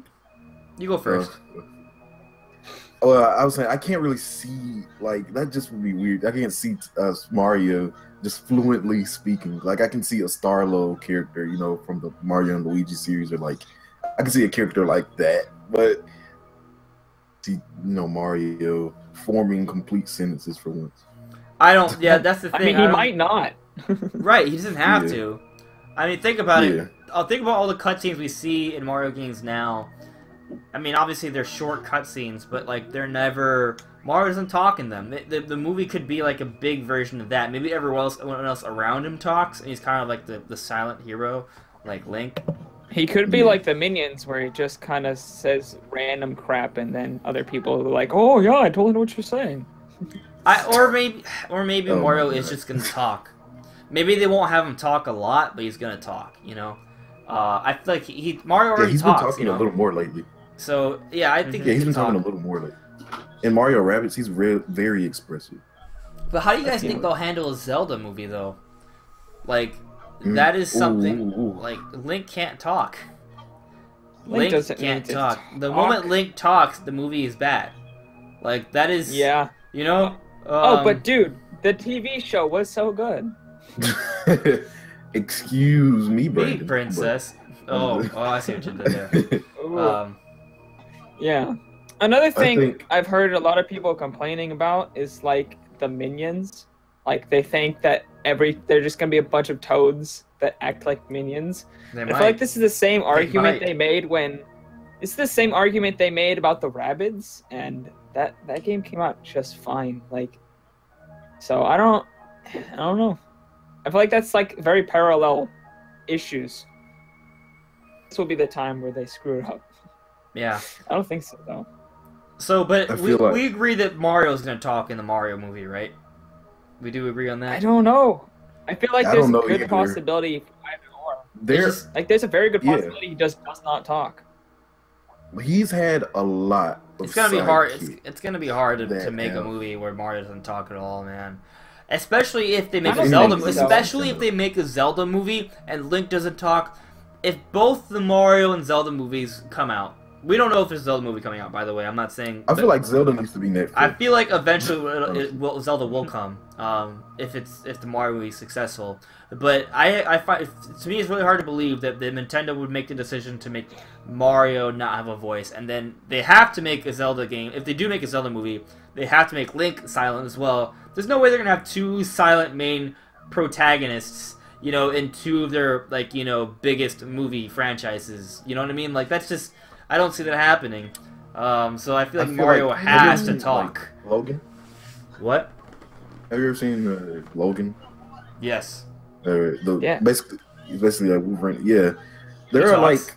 like I feel like they would have to if you would let me. Sorry. Like there are some scenes where like a lot of things are just like implied and left up to the imagination, and like I like stuff like that. I'm speaking like if it was like a Netflix series or something. Like I feel like Nintendo would have to capitalize on that too if they're truly aiming for everything, because Netflix is replacing TV and it's probably gonna replace like movies and stuff soon. So yeah. I feel like they would have to tackle that too. I don't know. I think it would be interesting to see if Nintendo try the different things. Like maybe they'll use Mario for the Hollywood, right? And then maybe they'll use Zelda for the Netflix, and then maybe they'll use Xenoblade or Fire Emblem for like Crunchyroll, like to try out the different Probably different Fire eras. Emblem. Dreams crushed. Xenoblade's never gonna get represented in anything. Oh, it's gonna be terrible. I would say that Fire Emblem would be man. represented first before Xenoblade. Oh yeah. But it doesn't mean Xenoblade Yeah. can't have All one. my hopes and dreams. I mean, sometimes they use anime to sort of market a game. Like look at like Bayonetta. Look at Final Fantasy. So you know, it's not completely. It's not That'd out of be crazy. it's possible. They'll find reasons not to do it. That would be like Nintendo all the time in every medium you go to. Like on your phone, you see Nintendo. At the movies, you see Nintendo. Oh Logging on god. to Netflix, you see Nintendo. That would be the best time. It would be amazing. Also, Oh, gosh. I would love to see Nope. a Pikmin movie, or not a movie, a Pikmin mockumentary, like Planet Earth style Pikmin on Netflix. Imagine that. That'd be That'd be amazing, crazy. right? Like, imagine having someone just kind of like talking about the environment of the Pikmin. You know, like some sort of like Science Channel documentary. It's like, oh, watch as the Pikmin explore the wild and they try to gather all the fruits before the monsters come out at night. You know, like imagine that. That'd be awesome. That would be Yeah, that'd amazing. be cool. It would be so really good. cool. It would be really, really cool. I'm glad I came up with that idea just now. It's my idea. I coined it. You heard it here first. So, Mhm. I mean, I'm Pending. gonna steal it. I'm just kidding. yeah, I mean, we could go on about the movies for a while. Oh, and also, yeah, like Pop Slayer said, a Metroid in the Alien style, what? Like, that would just be... They have so much potential with all these different franchises. They could take them in so many different directions, like the Pikmin mockumentary, the Mario, like, Pixar-style kind of movie, the Zelda, like, epic Netflix series, the Fire Emblem and Xenoblade Crunchyroll series, you know? The Alien sort of horrific kind of thriller, survival, Metroid sort of series, you know? And what if they even, like, made, Nintendo like... should hit up that dude. What if they made a Star Fox series that was kind of like Clone Wars? You know what I mean? Like, especially since Star Fox is a play on off Star Wars, like that would just be. There is so much potential. It's crazy. It is just insane. They should hit up that dude that made the Castlevania Netflix series, because that would be a dream come true if he is to do like a Metroid series. He said he wanted to do Metroid. He said that he was interested in doing Metroid. As a game or a movie? No, an anime. Anime. Like the Castlevania anime. They should hit him up like quick, fast, in a hurry, because that anime. Oh man. It just got it just got renewed for season 2, right? Yeah, 8 more episodes or 12 more episodes. I haven't seen the original because I don't have an easy way to access Netflix. I just use Kiss Anime. Nobody else likes watching Netflix with me, or like not anime. So every time I watch Netflix, I have to watch something everybody else likes. Rip. Sucks. Also, I hear you, Jakar. First world I problems. hope that this Mario movie does sort of match the original charm of the first Despicable Me. But we'll see. Like we mentioned, Shigeru Miyamoto is overlooking the movie. He's gonna have a lot of creative input on it. So hopefully it works out. Did you guys like that Star Fox short, like yes. 15 minutes, yes. 10 minutes? I That was loved cool. it. That was the best thing about Star Didn't Fox. they say that they wanted? They mentioned they wanted to turn that into a thing. I don't know. I don't remember. Yeah. I don't know. Snowman's suggesting the same thing. He said they mentioned a Star Fox anime a while back. I guess so. I vaguely remember that. They did a bunch of those. Like, I remember you bringing up the Pit versus Link. Yeah, dude. That was The so Smash cool. Brothers trailer. Yeah. They actually did a whole series of those. I forgot. There was like 6 episodes of just Pit and Palutena. It was crazy. I want a Kid Icarus anime after that. Yeah. Like, they did a whole series. Smash Bros anime? That'd be dope. Man, Bowser and Ganondorf working together. What? Oh my gosh. It'd be like That would be. it'd be like everything that was good about the Smash Brothers Brawl single player. Definitely. Yeah. Also, going back to one of Ben S.'s comments about Metroid, the Metroid movie, I do think that if there is ever a Metroid movie, it would have to come when Metroid has already kind of reached a higher level of popularity. So hopefully Metroid Prime 4, does amazingly well. And then Metroid if it's gonna do well on any system, culturally it's relevant. Switch. Right, if there's a time for Metroid to make its big break, hey, Xenoblade did it, so maybe Metroid can too. Yeah, exactly what I was thinking. So, yeah, it can be very easy to forget because Metroid, it's such a good series in terms of quality, but the Achilles heel is that it doesn't really make Nintendo a lot. That's crazy. It's almost like Nintendo is hurting themselves just because we want something from them. That's why I really hate seeing entitled fans and stuff like that. Yeah. Oh, Son Gohan he suggested a Captain Falcon movie. Captain Falcon from F-Zero. Captain Falcon is this cool character. If you guys ever played GX, you see those CGI cutscenes. He had an anime. He's this super built, ripped. Yeah, there's an anime for him. He ended it with a Falcon. Oh my god. A final. It's like his Falcon punch is like Dragon Ball Z level power. The world destroying, star shattering Falcon punch power. Kind of awesome. And it's such a recognizable meme now. Everybody knows about Falcon punch. Everybody knows that. Can you imagine? That, after this F-Zero game that comes out within the next 2 years or so. That's my hope. I don't really know. Assuming, right, that they come out with an F-Zero movie a couple years later, and it's just the the trailer's just like Falcon punch, and then it's just like a teaser. You hear the Falcon punch, and it's just like F-Zero coming to a theater near you in like summer 2021 or something. Like, that would be awesome. Man. Yeah, I just want to point out, guys, that the timeline for all of these movie ideas. First of all, this first Mario movie is going to take a couple years at least, right? And if that's successful, then we'll start seeing more stuff, maybe. Yeah. I mean, maybe there could be other projects that are already in development now, but like maybe like Zelda or Pokemon and stuff like that. But like, don't expect F-Zero or Star Fox or Metroid the next couple years. Like. Yeah, well, Miyamoto did say that Mario was actually pretty far along. Okay. So I could see that coming out next year or early 2020. I feel like 20 around close to the Olympics is the better. Like, I feel like they're really to capitalize on that. You know, it makes too much sense. So I mean, keep in mind, movies. The development for a movie is only like slightly less than a game. I think it takes a long time. Like and especially for like a CGI movie. There's a lot of yeah.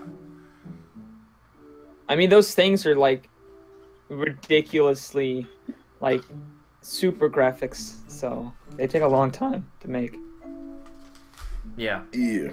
I like the idea Andres had where he basically said like Nintendo Cinematic Universe. Like, I would like them to capitalize on that too. Well, and then have a Smash Bros. Game. Like, what if, dude? Oh my God, this is Smash is the next Avengers. This is like mind shattering.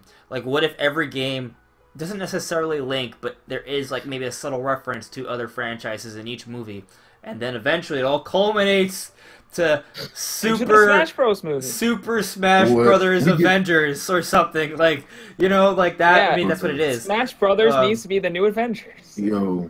We should get a post-credit scene, right, where Samus is just doing her thing, being a badass, and then the Master Hand just grabs her, and then it's just cut to black, and everyone's like, "Oh my God!" They just leave. Yeah. I feel like that would Master Hand just grabs her. So I don't want to like rank on your idea. That'd be a cool thing to see, but my problem with that for a movie is that that's like you just took the main character out of nowhere in a post-credit scene. But what I think would make a little slightly more sense. We can maybe see that like in Smash Bros. Like teaser trailer or something, you know? But like, I feel like if it's at the end of a movie for like a Metroid thing, like maybe like at the end of a Metroid movie, you'll see like an R-Wing from Star Fox, right? Or maybe at the end of a Zelda movie, you'll see like a mushroom, like a mushroom from like the Mario world, right? Or like, for example, at the end of Xenoblade, maybe you'll see like a Fire Emblem character, you know what I mean? Stuff like that, like at the end there's like something that crosses franchises, but it's not like, oh, the character died or is taken away, but maybe like there'll be a lead up where this Master Hand does take these characters, and it is like, it looks like a scene from that. Like, that would be epic, like you said. I just personally don't like the idea of them stealing the character post credits of a movie, but maybe they could have a teaser afterwards. Just tying little things though, that like that kind of just ruins the I don't know. Yeah. You don't like that idea? I mean, you can disagree with me, Will. You can disagree with me. That's okay. No, this is a discussion. Disagree with the almighty Andres. Yeah. Yeah, almighty Andres. I don't want to disagree. I mean, like what you said was a good idea too. So yeah. You can disagree with me. Just I want to hear what you think though. Like, why don't you necessarily like that idea? I feel like it shouldn't be like obvious, I guess. Like, you don't want like the mushroom to like run into Samus and she just grows like 10 feet tall. I mean, like 20, 30 feet tall, or something like that. Like, maybe you shouldn't make it obvious, but maybe you should like leave it up to interpretation. Like, oh, there was this one speck of dirt that was shaped like a mushroom. Oh, geez, just tease us. Like, I mean, here's my the way I see it. So if you look at the Marvel movies, if you're as much of a Marvel fan as you are a Nintendo fan, you're gonna understand every single reference, right?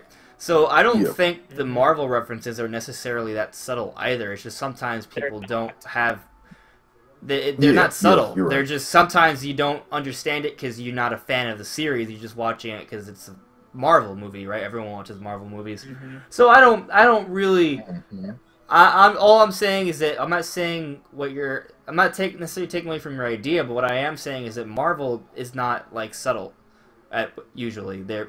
It's just kind of sometimes people just don't understand the franchise because they don't know the history of it.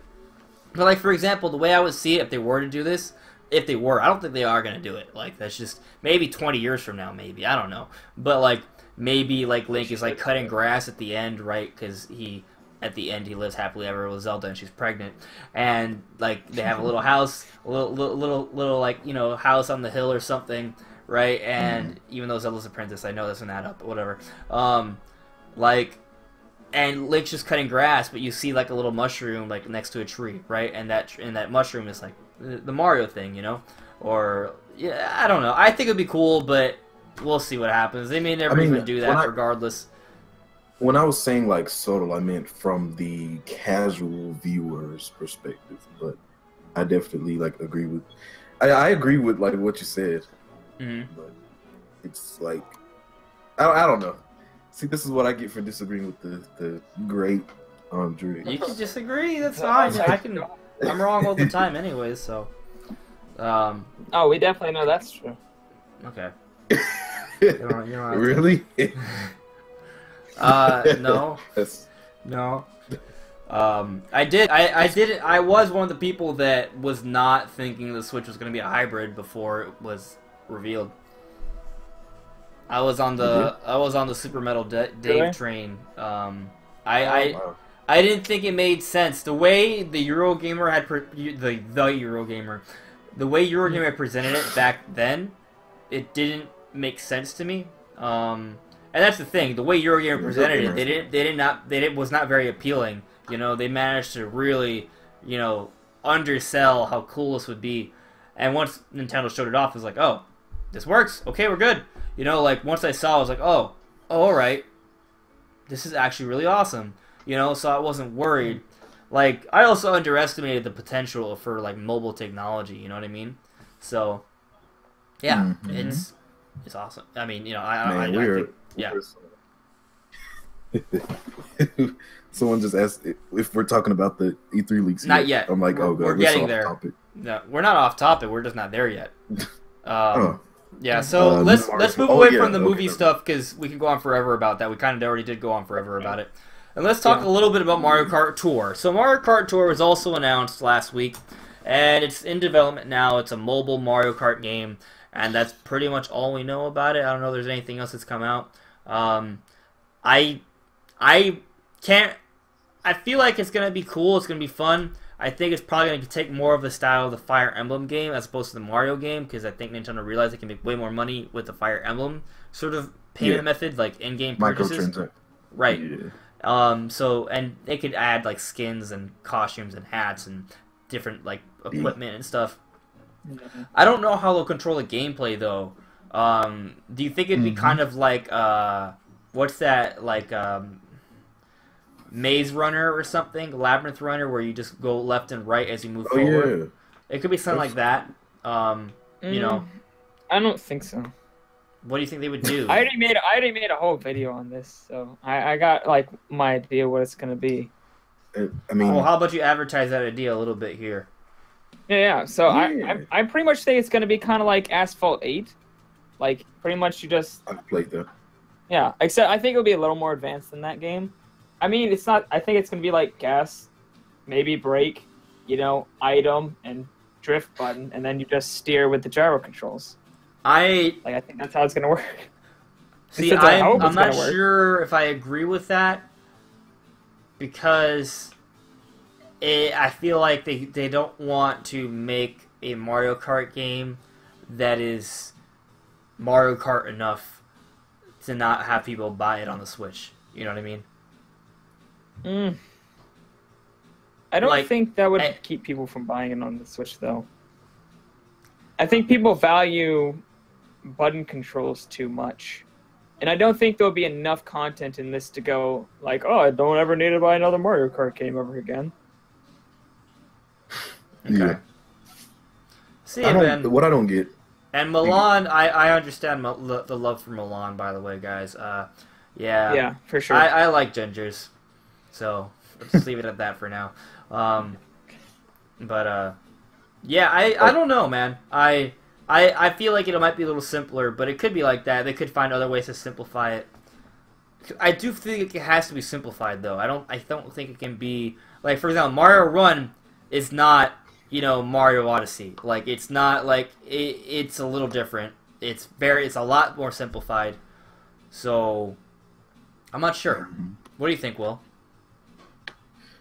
Well, I was gonna say something a little earlier, but I like a little tiny nitpick is like, and this might just go into the whole Nintendo could be lazy, but they just have a big thing about quality, in which like I feel like if they just put one like Switch ad in Pokemon Go, like it would have like exploded. But I don't know. Like I do agree with Brandon, in which I feel like they're probably gonna heavily strip down the experience, and then they're like, oh, you know, there's like a full-fledged game on the Switch, and it's like that.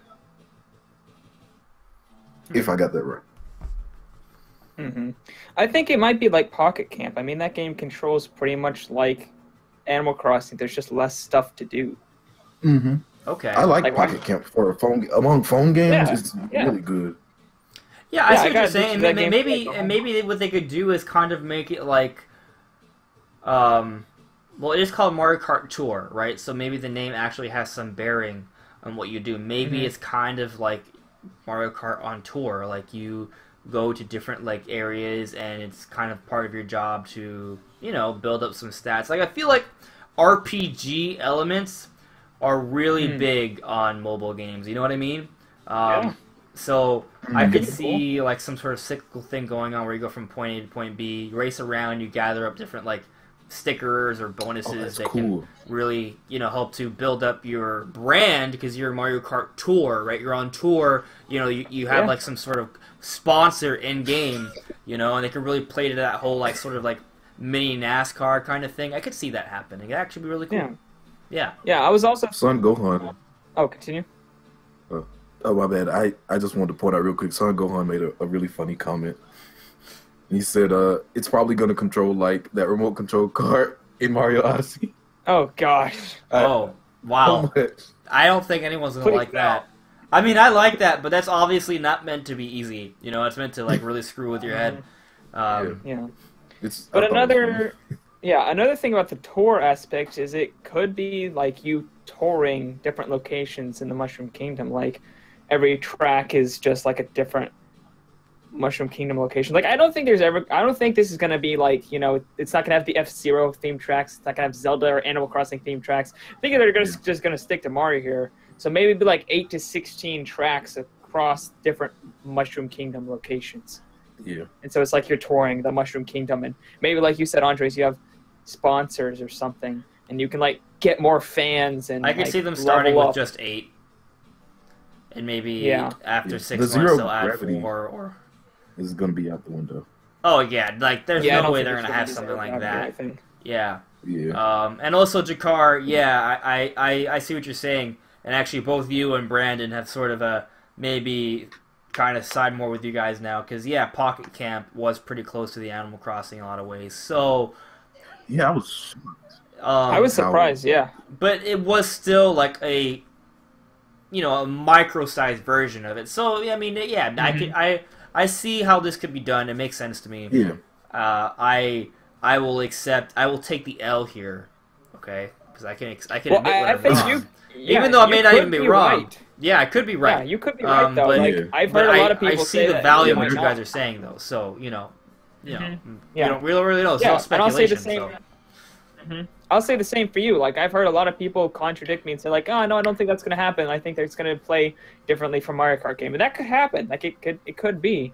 I just don't like that's. It does need to be like a simpler, lesser version of it. Like it can't be like, oh well, I don't need anything else besides this to satisfy my Mario Kart or Animal Crossing needs. You know, like how are they going to implement microtransactions? That's what I want to know. Well, that's what I was hats, wondering. buying decals, buying engine parts, probably all mostly like superficial stuff. But I feel like they have to make it like to the extent where it's something that can run out. Like, Yeah, that's what I was Well, I thinking. mean, Like, I don't know. if you just handle like Pokemon Go, like you can get everything you need in Pokemon Go without buying anything. It's just harder. That's how they have to handle it. well, Like maybe But, when I you mean, race, it's like- you gain points, but maybe you can buy points. You know, so you can buy more accessories. like that. Oh gosh, Like, maybe you buy it's you can accessories- only race a certain amount of time. You have like gas, and you can only race a certain amount of races before you have to Oh recharge. no! I think Fuel it'd be up. better if That's they gonna just. be- oh, I think it'd be gosh. better if they just had like If they Grand actually Prix do that. points. Like whenever you do a race, you get when you do a Grand Prix Mario Kart, you get points. If those points were also counted towards your currency, so whenever you race, you get the currency, right? But you need to But I race mean, a like- lot to buy accessories, Oh, and it would just be easier for people But if I would you love- to buy, buy points as well to get accessories. but I mean, there'd have I to would either be a love- lot of accessories, like It's so because easy if you though. buy, You can create a but if you Mario buy hat in everything, 16 then there's different nothing colors. left. What? Yeah, but I What? mean, like if you buy everything, then what's there left to buy? Like I feel What are like you if that talking about? a lot of microtransaction games, there's things to buy over and over again. Like if you just for selling Yeah. accessories, you could just buy all the accessories and then there's nothing left. Like most Well, microtransactions. what if the equivalent of the accessories is like $100? Like, Oh. so I mean, Yeah. if they make $100 and someone buys all the accessories, who cares, man? Like that's more than a normal game. Like, I would love a I- Cappy cart like Son Gohan's. But the problem with Like, just it's like to point that out. yeah, I would like that too. But the problem is like the way mobile games make their money is from like 90% of people never buying anything, and then 10% of people spending like thousands of dollars on one game. You know, or like Yeah. 1% of people, like you know, like 1 to 5% spend a crap ton of money, and everybody else spends like 80% of people don't spend anything, and then like 15% of people spend a little bit here and there. Yeah. Like that's how mobile games work. That's well, kinda- right, yeah. You have the, to have- the bulk of what's can't have made a limit. is from. I see what you're saying. The limit could put a ceiling on how much money that could be made. But I mean, I see what you're saying. Creating it in a way where it's limitless essentially does give you more ability to make money from that 1% that steals their parents' credit cards that don't pay attention. I see what you're saying. So yeah, maybe they'll do it slightly I differently. I feel like Pocket Camp does that. Like it is very, very fair with its Leaf tickets. But I know a lot of people are going to be like, well, I don't want to wait, or I don't want to do that, so I just want them now. And like there are some spoiled people that will. I feel like Nintendo's capitalizing on that. Oh, And I think yeah. we should have like leaderboards too, right, to encourage like repeated play, like because definitely. And maybe some of the accessories you can buy that are permanent, but there are other accessories that are expendable, like mushrooms to make you go faster, banana peels, shells. So items Gosh. If in it's game. online though, that's gonna be No, not online. Leaderboards. It's time based, so you get a time, and your time's compared to other people on the leaderboards, and items help you perform better. And items, obviously, you waste them in the race, and you want to buy. So people are gonna buy. That's it. That's how you do it. People, you can always so buy annoying. but you can get those items in game anyways. But for people who want more of them, buy mushrooms, buy bananas, buy shells. On top of having I accessories. don't like that that are, idea. Yeah, that's probably not going to happen. But they would make bank though. Like Why They would would. They would. It's annoying. Why is it annoying? It gets in the way. What gets in the way? Because if you want competition, like you're either saying, "Hold on, let me grind a bunch to get this stuff," or let Okay, me be I hear you. competitive now. Like most games, it's like, "Oh, I want something that looks cool, so I'll have it now." It's not like, "Oh, I need this, otherwise there's no way I'm gonna beat this score." Like I have to have this, so otherwise I'm not competitive. Like if there's Okay. mushrooms, there's no way you're competitive without All mushrooms. right. Well, so you have to have mushrooms. you're gonna get mushrooms anyways. I see what you're saying. I feel like they do need to have leaderboards though to encourage like repeated play. Yeah, they do. Replayability. So, But you know, it's also what you're saying is also kind of, it's not entirely contradictory, but I feel like it's semi-contradictory to the fact that you also need to have unlimited something to buy so you can increase that ceiling of what you make. Like, you're asking for two different things that kind of collide with each other, but there is a balance. You can find that balance.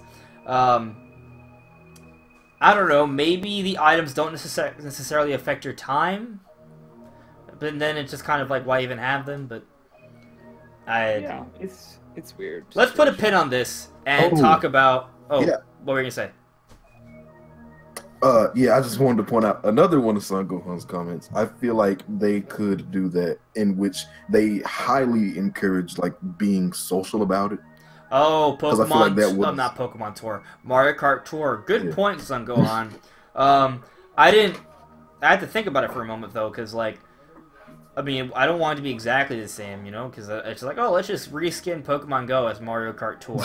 Like, they shouldn't do that, but inviting a social element to it as well would be interesting, and maybe then you can use the items when you're playing socially, right? Like maybe they, like Pokemon Go, they have places you can go around and compete with people, right? But when you go on the leaderboard races, that doesn't allow the unlimited items. It's only items that you earn. You know, maybe then it's a little different. These are definitely some interesting ideas. Yeah. Wait, Jakar John said, I paid $20. He would pay $20 just so he could get to use a bullet bill in first place. That'd be awesome. Be funny. So maybe it will be like you can like level up your cart, and then you have to pay money for the upgrades. That's how Asphalt 8 does it. That's not bad. But my problem with that is in Asphalt 8, you like never get any more cars. It takes so long to do anything in that game. That's why I never play it anymore, because you have to play the same levels like over and over again to grind money so that you can move on to the next level. Actually, because your cars just not fast enough. They can do that. They could do that. I just hope if they do that, they need to balance it better than Asphalt 8 did. I mean, you know how you can just race in the Grand Prix and unlock every single car, every single character, but they can have some like all those on the sides. Like, hey, if you don't want to, take your time and do that, you could just buy them like all right now if you got that money. I feel like they sort of did that with like Super Mario Odyssey, and they were like, well, if you have the amiibo, you can get it right now, or you could grind coins and get it like that, which is fine. But then there'd be, I think if they have upgrades for every single cart, like an engine upgrade, like a generic engine upgrade, you have like 3-4 levels of engine upgrade, and it's per cart. Like, so you get another cart, now you have to level it up from scratch. That'd be like, depending on how many carts and stuff you have, that'd be like near limitless. So basically, Mario Kart Tour is Mario Kart RPG with microtransactions. That'd be kind of cool. Yeah, it would be cool. Some Gohan's also suggesting that maybe you could do co-op with a friend, kind of like, I guess, like double dash one drives while the other one shoots items. Oh man, you just opened up a whole nother can of worms. Yeah. I think personally I'd rather them save a double dash feature for the next Mario Kart, which Victory19 brings up. He says most likely the Mario Kart mobile game may tie in with the inevitable Mario Kart 9 game. So I actually want to get to this before we move on to the next topic. So we'll save Mario Kart Tour discussion for another time, because I mean we're running high on the time, guys. So I don't want to have another 4-hour discussion. And it's all speculation. Right, it's all speculation. But I mean, we do this every week, right? So we need to save some stuff, I guess. But with this Mario Kart Tour, it does raise the question, is there more Mario Kart content coming out? And I actually noticed lately, maybe it's just me because I'm looking for it, but Nintendo has tweeted out more Mario Kart 8 stuff.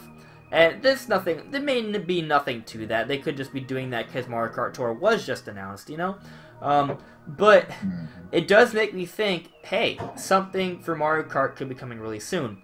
Now, I'm one of the few people, and I know some of you may not be happy to hear this, but I'm not sure there will be a Mario Kart 9. Or if there is, it'll be kind of more like it may not even be called Mario Kart 9. It maybe called like Mario Kart Masters or something, right? Where it kind of takes all of the content in Mario Kart 8 Deluxe and releases an expansion to it. So they could treat it like Super Luigi U, kind of how Super Luigi U to New Super Mario Bros. U, where you could buy, each one was treated as its own game, but if you had one, the other one was DLC. So maybe they could do something like that. Because there's already a Mario Kart game on Switch. There's never been, they've always had just one Mario Kart game per platform. But I do understand the Switch is a whole new beast. Like, this is uncharted territory. Maybe they will release another Mario Kart. But I think if it's not a Mario Kart 9 like some of you guys are suggesting, it would be like what I'm saying, where it's an expansion to it, and they could treat it as its own retail release. And if you have Deluxe, you could just buy the DLC to have the full game, or you can buy the full retail that has everything, you know. And I think that would work. To me, it makes sense, especially since Nintendo has said that, hey, look, we're going to focus on DLC now to really help carry us throughout the year, and every main Nintendo game, published Nintendo game that has come out has had DLC except for one, and it's Mario Kart 8 Deluxe. Yes, that also includes the port that is Pokémon Tournament Deluxe. So they are adding DLC to even the ports. The only one left is Mario Kart 8 Deluxe. So, what do you guys think? Do you think that they're going to add more DLC to Mario Kart 8 Deluxe, or are they going to focus on Mario Kart 9, or both? I mean, like, or neither. That's another option. You bring up some like really good points, because I was gonna say I honestly feel like Mario Kart 8 Deluxe was like, look, man, we realized that like we had some gaps in our games, so we need to fill in some space while like they wait on the other games. But like again, like I feel like it's kind of up to Nintendo, because they could literally do like they could be super lazy at this point. Like we've already discussed this like multiple times. Like they could be super lazy and like just throw out another baby or something like that. They're gonna love it. They're gonna eat it up. Or they could just do another game, which I think the DLC is more likely, but I would really like another game. So yeah, I hear what you say. A full new Mario Kart game would be really cool.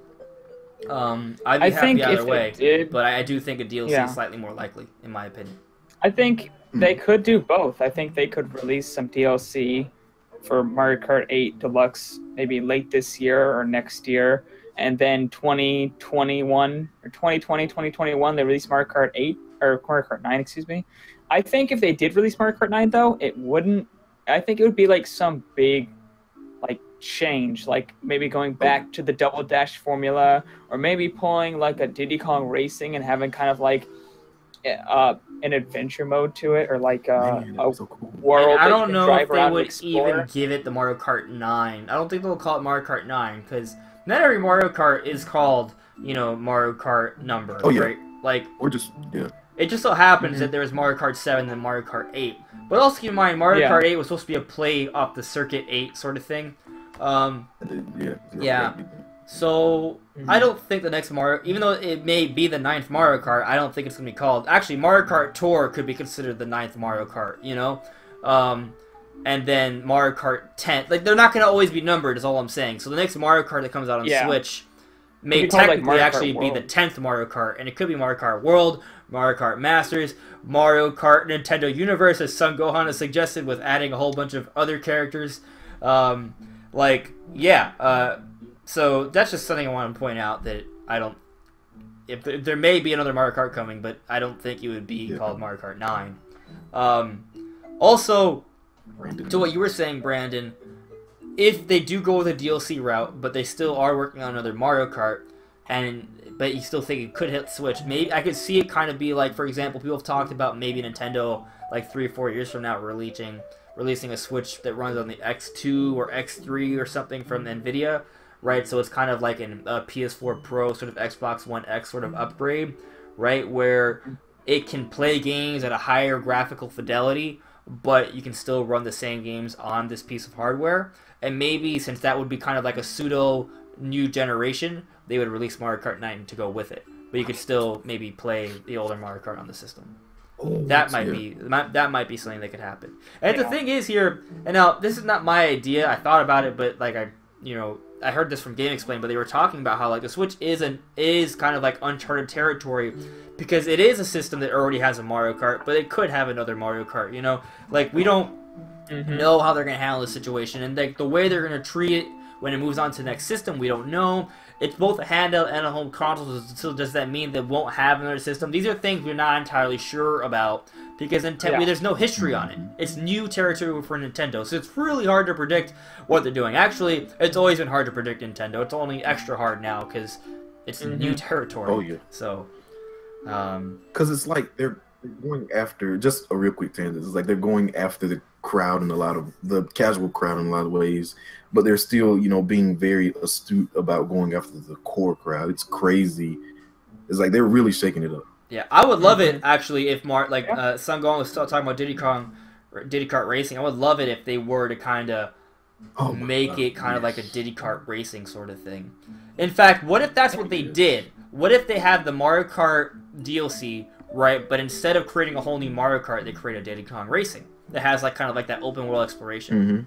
Or maybe they make it sort of like a mashup. Like maybe they combine the Diddy Kong gameplay, the differences that we saw with the Diddy Kong Racing in the next Mario Kart, or add Double Dash, or just put everything together. I don't know. There's so many options they could do. I would want a Diddy Kong Racing. I would like to see kind of like a story mode brought back to Mario Kart. Like it doesn't have to be like cutscenes or anything like that, but like, for example, Mario Kart DS was great, like with the mission mode and stuff. Like that's something I really missed. In the Mario Kart 7 and 8. Even though I like how those games play really well, I wish there was like more like the single player stuff aside from Grand Prix. Yeah. The balloon battle mode in Mario Kart DS, that is like Mario Kart 8 balloon battle has nothing on that. Like this is hands down. That was like one of the best, probably the best Mario Kart. Yeah. So I'm sorry, but I'm gonna cut off this topic because we are running really. Go ahead. We're going to be talking about Mario Kart for months to come, probably. Well, we're always going to talk about everything, or whatever. So I don't think we need to talk about this topic this much, but we're gonna touch on it at least. The Nvidia Shield is emulating the GameCube and Wii games, not just streaming it. Do you have the source for that, Brent? I didn't look up the source. Where did that come from? I believe it was leaked from somebody who imported it from China and data mined it, and I think Nvidia later confirmed it. I'm pretty sure it's confirmed. I think I remember at least for the I don't know if the Wii games are, but I know at least the GameCube version of Twilight Princess is emulated. I think the Wii ones might still be streamed, or they might have changed it. Maybe they added a Wii emulator as well. Because I know they were streamed at first, but they didn't really say anything with the GameCube ones. So then it came out that it's being Nintendo. It's a Nintendo-made, specifically Nintendo-made emulator. It's not like Dolphin or anything. Yeah, well, I would love that, right? And if it is kind of like Dolphin in the sense that it makes the games cleaner, more colorful, in HD, that'd be awesome. 1080p. And like we were talking about it, you know, before the discussion earlier, like we don't really even need like some HD remasters if they do this. You know what I mean? Like Skyward Sword wouldn't need an HD remaster if they did this. You know? No, it would not. They wouldn't. It would not. So it's I would like to see this. I really would. But I'm not even sure Virtual Console's coming. Like they haven't really mentioned it yet. They might just be kind of. I'm not saying they're not going to have old games come out, but they might just release them on the eShop. Whenever they want to drop one. Like maybe it won't really be Virtual Console. Like they already have what's that called? Like Retro Selects or something. For a lot of the Neo Geo games. Yeah, the Neo Geo games. So it could be something more along those lines. It's hard to say. I do think we're going to be able to play a lot of these games through the eShop. I just don't know if it's going to be called Virtual Console anymore. I feel like there's so many people who want Virtual Console that they probably should. Like, I don't see why they wouldn't. It's not like it's what super people want ridiculous are the old games. But I've heard some arguments being made that they're going to have this huge issue because people have bought games like already 2-3 times over on the different Virtual Consoles for the Wii, the Wii U, and the 3DS. So people want to be able to have those games carry over to the Switch. But since Nintendo doesn't have like a really nice account system set up yet, that may be really hard to do. So they may avoid that entirely and just kind of go for like a monthly subscription service where you get certain rental games at a time. Like that's what like maybe PlayStation does. Like like I have Deus Ex and Metal Gear Solid but I didn't buy them. I got them for free because I have a PlayStation Network account, right? Like that may be how they kind of do some things in the future. At least with some of the older games. That's an option. I don't know if they'll do it, but I feel like at the very least they have confirmed it. Like they haven't straight up said anything to make us believe it isn't coming. Like I'm pretty sure Reggie was asked about. I would need to go. Actually, yeah, go ahead, say it. I'm gonna try to do a quick Google search. Okay. I'm pretty sure Reggie said he was asked about GameCube Virtual Console at E3, and he's like, "Yeah, we've heard the demand, and I'm pretty sure like before the Switch launch, or maybe a little bit after the Switch launch, like they were asking if they were going to. Like I'm pretty sure you brought it up. So here's a quote. This is from June 2017. Around there. 2017, E3 2017, I guess. This is a quote. "We know that our fans, our players, want access to all of our digital content. We know that. What we're working through is, okay, what is going to be the best way to make that happen, to make that available? Certainly, we recognize there's an appetite for all of our great legacy content." So he's definitely talking about like the Virtual Console games, but he does not actually say Virtual Console, at least within that quote. So he does say that they're working on ways to bring those games, but it may, based off that quote, it may not necessarily be Virtual Console, as I've been suggesting. So, like I said, guys, I think they're gonna be providing. They are thinking. It's clearly said here. They are thinking ways to bring their legacy content. Legacy content meaning their games that they come out with in the past, Virtual Console games. But it may not be coined as Virtual Console anymore because there may be challenges like what I just said, like bringing people that have bought the games in their systems.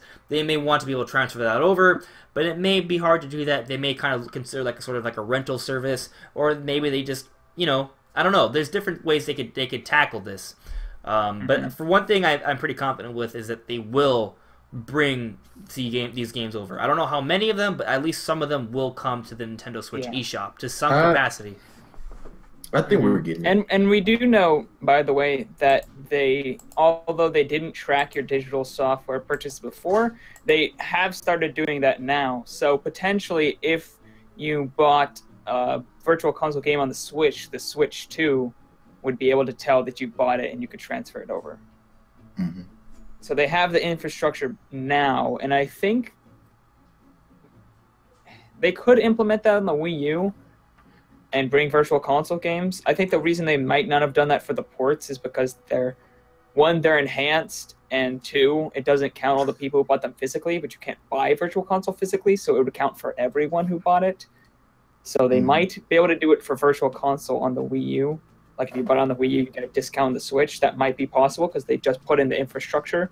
Like the fact when you buy Wii U, if you have money on your eShop on the Wii U or 3DS, you can transfer it over to the Switch. They already have that in place as well. So it's possible that they could bring Virtual Console and say, hey, you get a discount if you bought it on the Wii U. Okay. It's a possibility. I would hope that to be the case. But I also understand that that's not a guarantee either. Yeah. So we'll see what happens, guys. But I think at least based off this Nvidia news, we know that they have emulators in place to beautifully run all of their legacy content. I like that, the way Reggie worded it, their legacy content, which includes NES, Super Nintendo, Game Boy Advance, Game Boy Color, GameCube, Wii, and probably Wii U probably won't be there to support those games, But hopefully we see something soon. I wouldn't be surprised if we see an announcement at E3, if not beforehand. I don't think there's any way they make this GameCube emulator. Like, they work on making this entire GameCube emulator. It works with the same architecture and the same hardware as the Switch with the X1 and the Nvidia, and then go, oh, yep, it's only releasing in China on the Nvidia Shield. Like I said earlier. Why would they do that? It makes no sense. So I don't see any way that this is not coming to the Switch eventually. So, I feel like at this point they need certain features because there are going to be some fans that are like, hey, games aren't enough. So I feel like eventually Virtual Console, in one way or the other, one form or the other, is gonna have to show up. Yeah. Yeah. So we'll see. We'll see the legacy content. I'm gonna stick with that for now. At some point. Yeah. Let's move on to good. our final topic of the night because we were literally about to hit 2 hours and 50 seconds. So there were these fake E3 28. I'm calling them fake. It's pretty much been debunked already. Yeah. But let me go over the list. I know it's a really exciting list. It's some cool stuff. So I'm going to read off to you guys. And, you know, it's fun to think about, but I'm just telling you right now, this is 99.999% fake. Okay? So this is a guy on, I believe, Reddit. And this is what he said. So, hi guys, today I'm working the setup for E3 2018 at Los Angeles. And I already received installation instructions from Nintendo for the physical stands for their consoles and softwares. That's grammatical error, it's already weird. For E3 2018. I don't know the exact names of the games. I can tell you that there will be no new Nintendo 3DS games for E3. There will have only, the grammar is just off. We'll have only Nintendo Switch games. Here's what we'll have first party only for the moment. Okay, yeah, it's just all weird stuff. That right there, I mean, I feel like, yeah, people can make grammar issues. I mean, when I'm typing in chats, I screw stuff up all the time because I'm typing quickly. But this is just, it looks like this person, it's just not professional. But regardless, let me read his list of reveals or leaks. Metro Prime 4. Pokemon. It's 2 versions with the 8th generation. Bayonetta 3. Pikmin 4. 4th game of the Pikmin series. Okay. No duh. The Legend of Zelda Skyward Sword HD. HD remake of the Wii game. You don't say. Super Mario Maker 2. It's a sequel, not just a port. Super Smash Bros. For Nintendo Switch. The ultimate version of Super Smash Bros. For 3DS and Wii U with new major contents. Plural. Yeah. That's wrong, in case you guys don't know. Content is singular and plural. You don't need an S. Luigi's Mansion 3. To celebrate the 35th anniversary of Luigi, developed by Next Level Games. That'd be cool, but I don't think it's happening. We'll see. We'll talk about it. WarioWare. Surprise! Exclamation point. A new WarioWare game for showcasing Nintendo Switch tech. They will have stands with categories of mini games. I'm not going to bother to read that. Animal Crossing. New game of Animal Crossing series. Fire Emblem. The 16th game of the Fire Emblem series. Really? Yoshi. The Yoshi game, which has been shown at E3 2017 with his final name and release for June 2018. Really? Mario Party 11. I'm done reading the... Oh, one more. New unknown IP. It's a horror game developed by Retro Studios. So, I am now prepared to tear all of this apart. Like, there's just so much here that doesn't add up. But I know a lot of people got really excited when they saw this list because it was said that this came from someone who got a whole bunch of stuff right last year. But apparently, it's not the same person. He was posing as that person. He's an imposter. So that's more than just a red flag right there. But the grammar is off in many places, which isn't necessarily indicative of it being wrong. It doesn't have to be professional on Reddit. But it's off in many, many places. Okay? It's hardly readable. You'd swear the dude does not speak English. Like, you swear he, like, Google translated this shit. So, let me continue reading. There's a few other things that are just... There's a lot of things that just don't add up. The other thing is that, first off, when it comes to game development at E3, a lot of times developers aren't sure what is going to be there, because development's a fluid process. Things are going back and forth. You know, sometimes things get delayed, some things get sped up. And before E3, they need to take time out of the development process to build a demo for the show floor. So that's not something they necessarily know in January when the event is in June. 5 months is a huge amount of time. The game can change significantly in 5 months. So that right there is already a red flag. I don't think he would know about this many games. And there's another thing. if he's just setting up stands, why would he be privy to all that information? He even himself, he says he doesn't have that much information since he's just setting up the stands, but then he goes on to explain a whole bunch of stuff in more detail than what he suggested he would, which is another red flag. On top of that, the amount of games he said that would be at E3 is... no, that's not going to happen. I mean, look, I want those games. I think a lot of those games are coming in some capacity. Maybe, that means maybe slightly different. But Nintendo has already kind of said what they're coming out with for the first 4 to 5 months of the year, right? They may add a couple things, before E3, but we pretty much know almost the first half of Nintendo's lineup. There's no way that 20 Nintendo games are going to come out after E3 before the end of the year. And here's the other thing you guys need to keep in mind. Nintendo consistently has been demoing and showing off content that is coming out next year for the last few E3s. That doesn't mean everything there is coming out this year, but with all of those games, if all of those games were showing off at E3, most of them would not be able to come out this year. They're not going to launch one game every week. Like, that's just not, or every other week. That's not going to happen. So all of those things don't really add up. It just doesn't make any sense. And there's a whole bunch of other things I can sort of pick apart, but, what do you guys think? And I'm going to get to the comments, by the way, guys. I'm sorry, there's a lot to explain. Yeah. Go ahead, Brendan. No, you can go. Oh yeah, you made a good point with that. They wouldn't show that many games at E3. I feel like those thinks Nintendo fans are gullible or whatever, but by now we know Nintendo wants surprises for next year. They aren't gonna they never ever, and I think I've been saying this ever since I officially joined the podcast. Nintendo never ever shows their full hand. And out of all three companies, what Nintendo shows at E3 is pretty much a really good video. They don't set up anything way ahead of time. So they are the least likely to get anything leaked. Since even then there are less of a Western oriented company in general. So I don't think that out of all the companies, and even this early, Nintendo. To play devil's advocate, though, there was a few years ago where Mario Maker was kind of semi-leaked a few weeks or a few days before E3. Yeah, that was the But that was one game, and it was not too long before E3. It was either a few days or a few weeks. It wasn't months beforehand. They're not going to be setting up stands at a convention center 5 months in advance. Convention centers are used every week for different stuff. Exactly.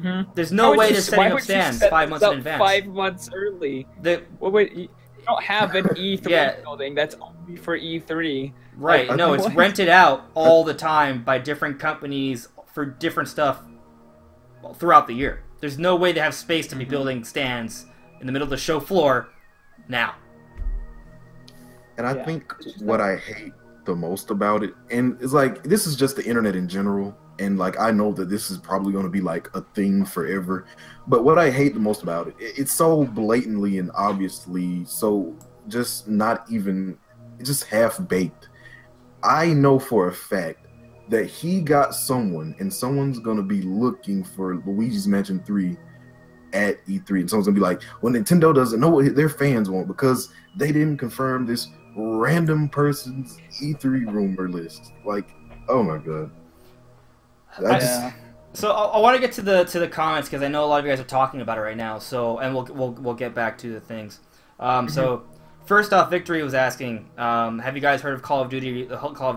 We referenced it earlier in the podcast. We heard about it, and regardless if it's true or not, I think it's almost a given that Call of Duty is coming. If you look at the history, if you look at the sales of the Switch, it's coming, man. They got Call of Duty on the Wii, 4 years in a row. So it's coming. If it's just it may not come this year because they didn't decide the Switch was worth it early enough in the development cycle. But it probably will. It's gonna come eventually for sure, and I think it's likely to come this year. But we'll see. Now to all the stuff about the E3 leaks that you guys are saying.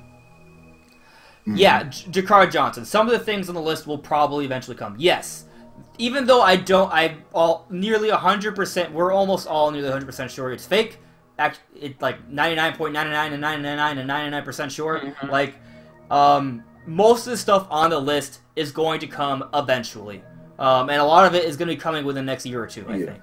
But this list, not all those games will be shown off at E3. It's just too much. Nintendo likes, there's not, first of all, even if they wanted to show off the next 2 or 3 years, right, of the games that are coming, or the next 2 years, that is too much to focus on. That's just too much. And keep in mind, there's going to be third-party stuff, there's going to be indie stuff, you know, there's going to be hardware stuff, potentially, peripherals, like, there's no way. There's no way there'd be enough time to show off all of that. But, yeah, Historic Duel, you're saying, don't believe in rumors, everybody, even someone who managed to be correct once in the past. What were you correct about, by the way? I want to know. I'm curious. So I think they were talking about the leaker being correct, because supposedly he was correct, even though he's this guy's not actually him. Yeah. So there's this kanji. I don't know how to read the kanji. I think. So I don't know what your name is. If you want to give me like a name to refer to you as, let me know. But you said. But the thing is, the 4chan E3 2017 leak game became all true. Yes. But here's the thing, bro. That person is not the person on this Reddit thing. Apparently, he's an imposter. He's posing as that person from last year. He's not the same person. So that's where it doesn't really kind of add up, you know? Yeah, exactly, Sungon. They're cool titles, but there's no way all of this is true. Yeah, you fell for the Pokemon 1 and 0 thing. Yeah, well, I mean, you know, I wouldn't be surprised. Actually, probably is going to be 2 Pokemon versions that are coming out for Switch. They always do that, so I didn't even think about that. I don't have a name for you, but the 2018 leaked E3 games, they could be being partly true. Most of those games are probably in development. I mean, we know half of them already. Bayonetta 3, Adventure Prime 4, Pokemon, we know those games are coming. Pikmin 4, we know that game's been in development. Smash Brothers is definitely coming eventually. Animal Crossing is definitely coming eventually. Mario Maker probably should come eventually. You know, Luigi's Mansion will probably eventually get another sequel. Retro Studios is working on something, but I don't think it's a horror game, unfortunately, even though we'd love to see that. Mainly because there's a lot of high belief right now that Retro Studios is working on a 3D or some sort of Donkey Kong game, because apparently David Wise is working in Texas with Retro Studios. That's the rumor. And David Wise, Donkey Kong, you know, they go hand in hand. But maybe some other sort of platformer, like Banjo-Kazooie or something. Obviously not Banjo-Kazooie itself, but they could be making another platformer, you know, that has a David Wise sort of style. I want to say something. Like, a lot of those were random guesses, and like maybe one will show up. I feel like someone is gonna see that and is like, well, he got one of the games right. And then next year they're gonna be like, he's been right before. It's just so bad. Internet culture in general. Here's the other thing to take into consideration with that. There are people making predictions and guesses and saying, oh, my uncle works for Nintendo all the time on the internet. So think about this: if 1,000 people make a prediction list, if one of them gets it right, which there's a high likelihood that 1 out of 1,000 people is going to have a pretty close to correct prediction list, people are going to see like, oh, he was right about everything. Oh, he must know something. Yeah, he was just lucky. There's a whole bunch of people, and because he was the one that was lucky, he got some notoriety. Now, that doesn't mean there aren't leakers. They do exist. Look at Emily Rogers. Look at Laura K. Dale. Look at Eurogamer. They do leak stuff sometimes. That happens. But there's also a lot of people, more people, faking it. So, you know, we have to take it with a grain of salt. I mean, you can believe it if you want, but you're probably going to be disappointed. And I am someone who loves to be hyped up about stuff. So, you know, I'm usually not the person saying, hey, you know, reserve your expectations because then you'll be disappointed afterwards. I like to get excited, but I also, in the back of my mind, I always understand that even though it's really cool, it may not happen. And when I see the truth, I'm like, oh, okay, I understand, you know? Like the mini direct, I was slightly disappointed because I was hoping to see Metroid and Fire Emblem and stuff like that. But at the same time, I was still excited about the mini direct because it showed off a lot of pretty cool games. So, you know, that's just kind of how I handle expectations. But anyways, I see you want to be called Jin, so in the comments. I see that. Cool. Let me cover a couple more things in the chat, and let's kind of get back to the conversation. Yeah, they might show off like half of that Snowman between now and E3, potentially. Metroid and Pokemon trailers, I think, are pretty much guaranteed, Jakar. Yeah. A DK movie. Yeah, Ooh, Remembrance of Donkey Kong Harambe. movie. No, what? I don't know. Maybe. Probably not. That'd be funny. I think Pikmin is obviously ready. I don't know when they're going to drop it or show it off. I feel like there's a good chance it could be this year, but if Smash and Pokemon are going to make it out by this year, they don't need to have it. I would like to see it, and I do know, I mean, we know that Pikmin 4 has been in development for a really long time, so it's around the corner at any point, really. Mm-hmm. So, yeah, what do you, Brandon, I know you're really excited at first, and you're like, oh my god, this could be real. Like, I saw the list at first, and I admit my first instinct was like, oh my god, this is so cool, this is so cool, this is so cool. Oh, Yeah. man. My second instinct was no. Yeah. Mm-hmm. Yeah, I mean, the list itself is cool.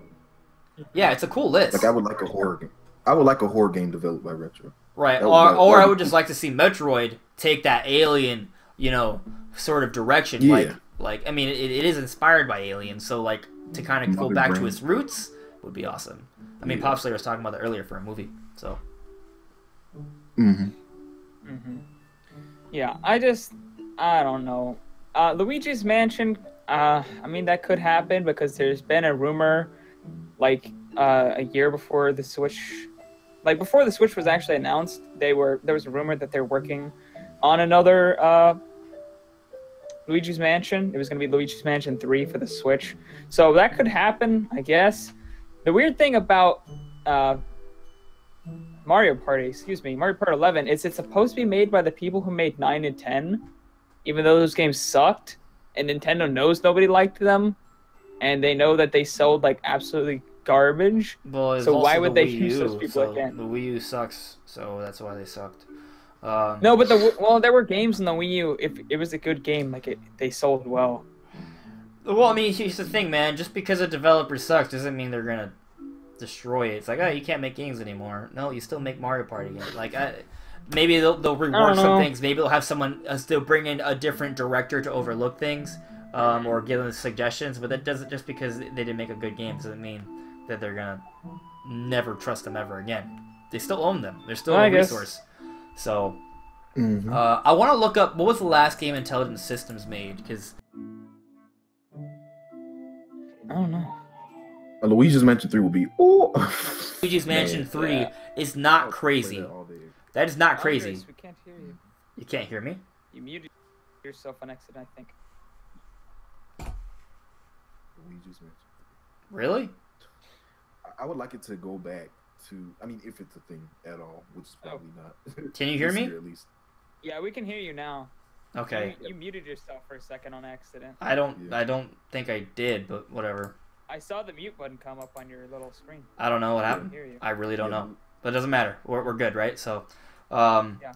I was just looking up what Intelligent Systems has made recently. Do you guys know? I guess No. Fire Wait, Emblem, Which one are they supposed to be making according to this rumor? Luigi's Mansion 3. I thought that said Next Level Games was making that. Oh, no. I think you said Next Level Games. That's my bad. Yeah. Yeah. I think it was the Next last Level. game Next Level Games made, I don't know. Didn't they work on Dark Moon? I don't remember. Wait, Next Level Games might have worked. The last game on- they made was Federation Force. Yep, that's what I was about to say. Federation Force. Yeah. And they made Dark Moon in 2013. So we're in early part of 2018. They could be making on the next. They could be working on the next Luigi's Mansion.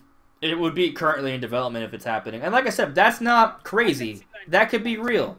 That could definitely be real. But it's not because that guy's not saying it because he has insider information. He's saying it because it's already been rumored and everyone wants it, and it's a believable thing. Like, yeah, Next Level Games would be there's a high likelihood Next Level Games would be the one to make the next Luigi's Mansion game if it was coming. And since it's been rumored already, that's why it's been brought up. Not because he has insider information necessarily. So WarioWare makes so much sense. They could do so many cool things with like the IR camera and HD Rumble and stuff like that. It'd be so cool.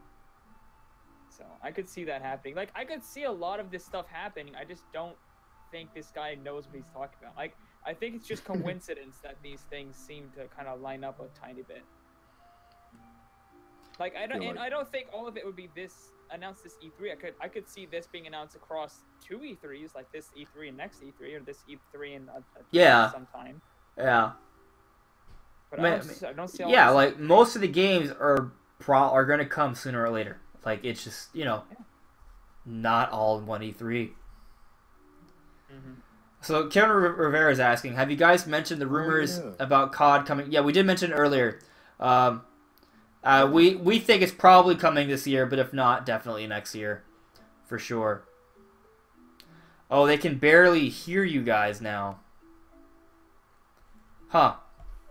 Me and Brandon both? Yeah. Like that thing that happened. There must be some sort of weird glitch. Thanks for letting me know. The lady next door. I was just kidding. Maybe.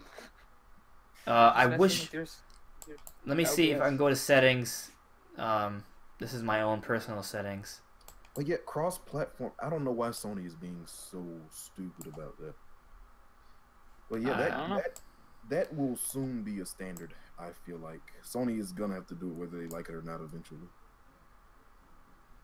Seeing what it is the only that reason they're getting away with it. I wonder what it is I can do to fix this. I don't even know why it's happening because I can hear you guys fine. Yeah. Mm-hmm. Must be some problem with OBS or something. Maybe? Like, talk right now? Hello. Like, you guys are coming up. Like, I increased your volume a little bit too, just to sort of maybe make up for a little bit. I honestly don't know how to fix. Let me see if I go to control room if I can adjust the volume here. Yeah. Well, can they understand us? Here, let me see. Yeah, I think they can hear us. Oh well, actually, I think this might. They might be able to, if they can understand us fine enough. They might. I just increased the volume level now for you guys, so let me know if you guys can hear them now. Yeah, hopefully that works. Hello. Yeah. It's me, Mario. Okay, good. All right, good. So, okay, good. That fixes it for now. But I mean, I literally had to double, like, you guys' audio level on Google Hangouts is like double of mine, and also on OBS, your audio level is like 3 times mine. Just so weird. But at least you guys are audible now. Thanks for letting me know, guys. Definitely, because I want this to be audible for people so they can hear it. But Tatsuki Kimishima, man. We didn't necessarily have like. Just slow. Okay. Well, this is literally the best I can do for now. So I'll lower my. Oh, okay. So it's a little better. Okay, good. But Tatsuki Kimishima, in terms of predictions, we didn't necessarily have specific predictions today, but we did talk about like the sales. Not the sales, like the release dates, and based off of what we're hearing and seeing, like between the Pokemon 2018 thing, maybe like the whole Pokemon being maybe 2018, like it's okay. Let me reward that. It is said Pokemon 2018 or later for the last couple quarterly results meetings. So the fact that it's still on there now says that they've been on track for a while, and it's still within a possibility since we're even closer to that 2018 release date, and it still hasn't been taken off 2018 or later. I think the chances of Pokemon making it out by the end of the year are even more likely now.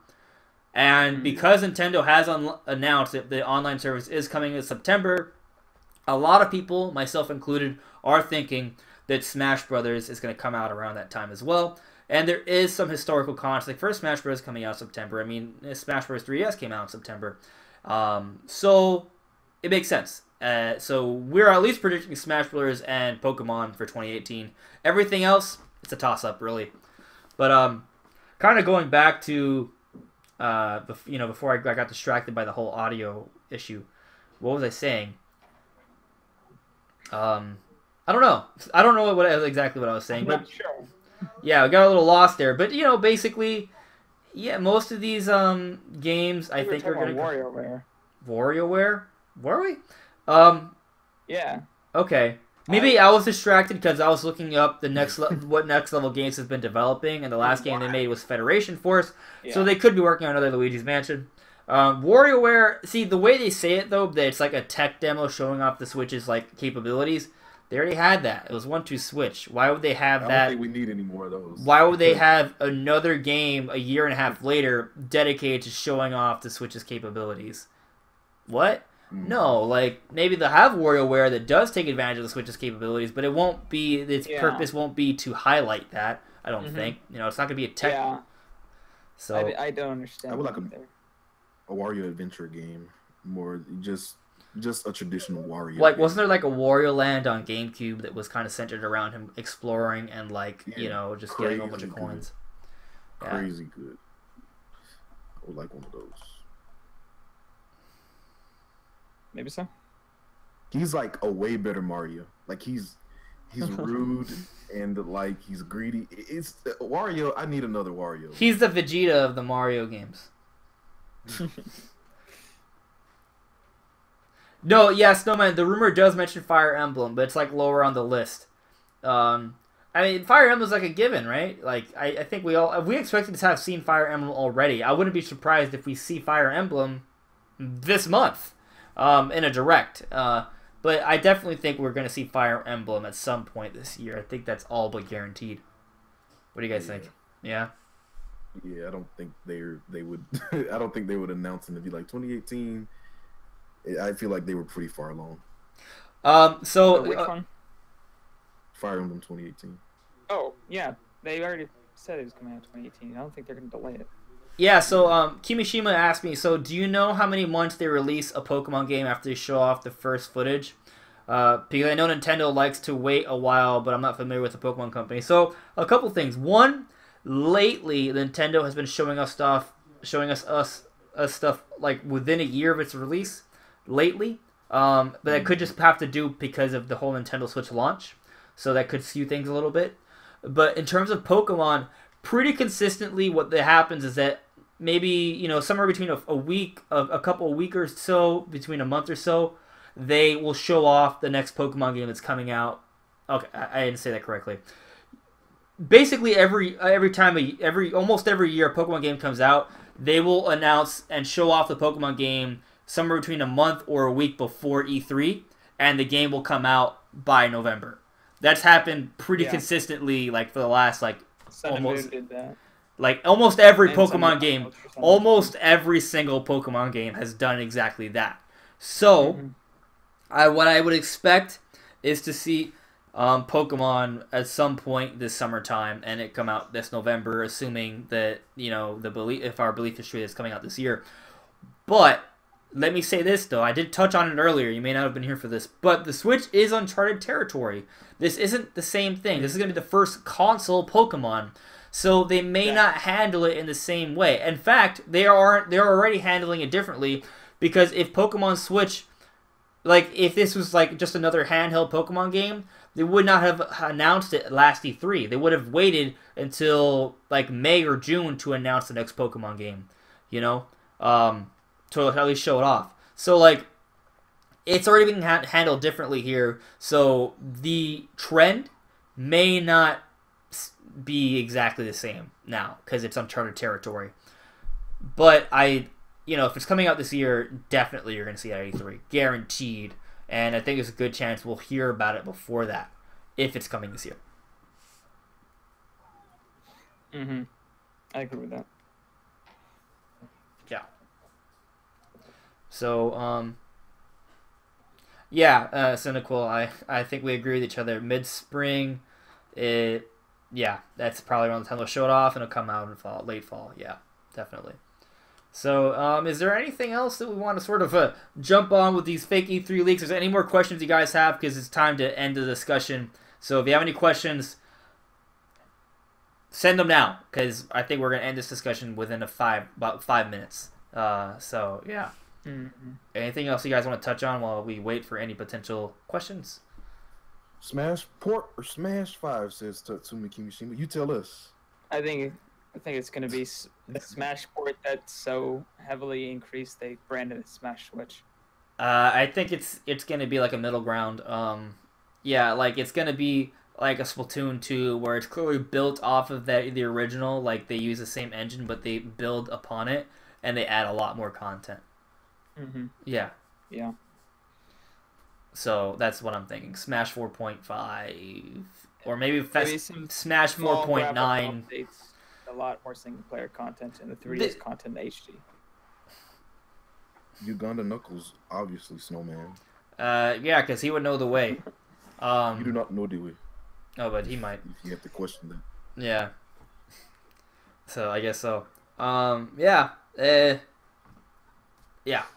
I would like. I wonder though for Smash if like we'll see like a lot of cutscenes. I'm not even sure if you know. I don't know how much. Like I feel like they might add modes and characters, but I don't know if they'll add like a whole bunch of like cut things and things like that. I feel like there could be another one, but Nintendo should just have someone else do it. Cause Sakurai, I remember he was complaining about it and stuff like that. Oh, that would be awesome, actually, Cyndaquil. The idea of a Metroid and a Halo coming out at the same time. It's the first time since 2004, because both Metroid and Halo came. I think both, Halo 1 and Metroid 1, and then not Metroid Prime 1 and Halo 1, Prime 2 and Halo 2. They came out very close to each other, especially Halo 2 and Prime 2.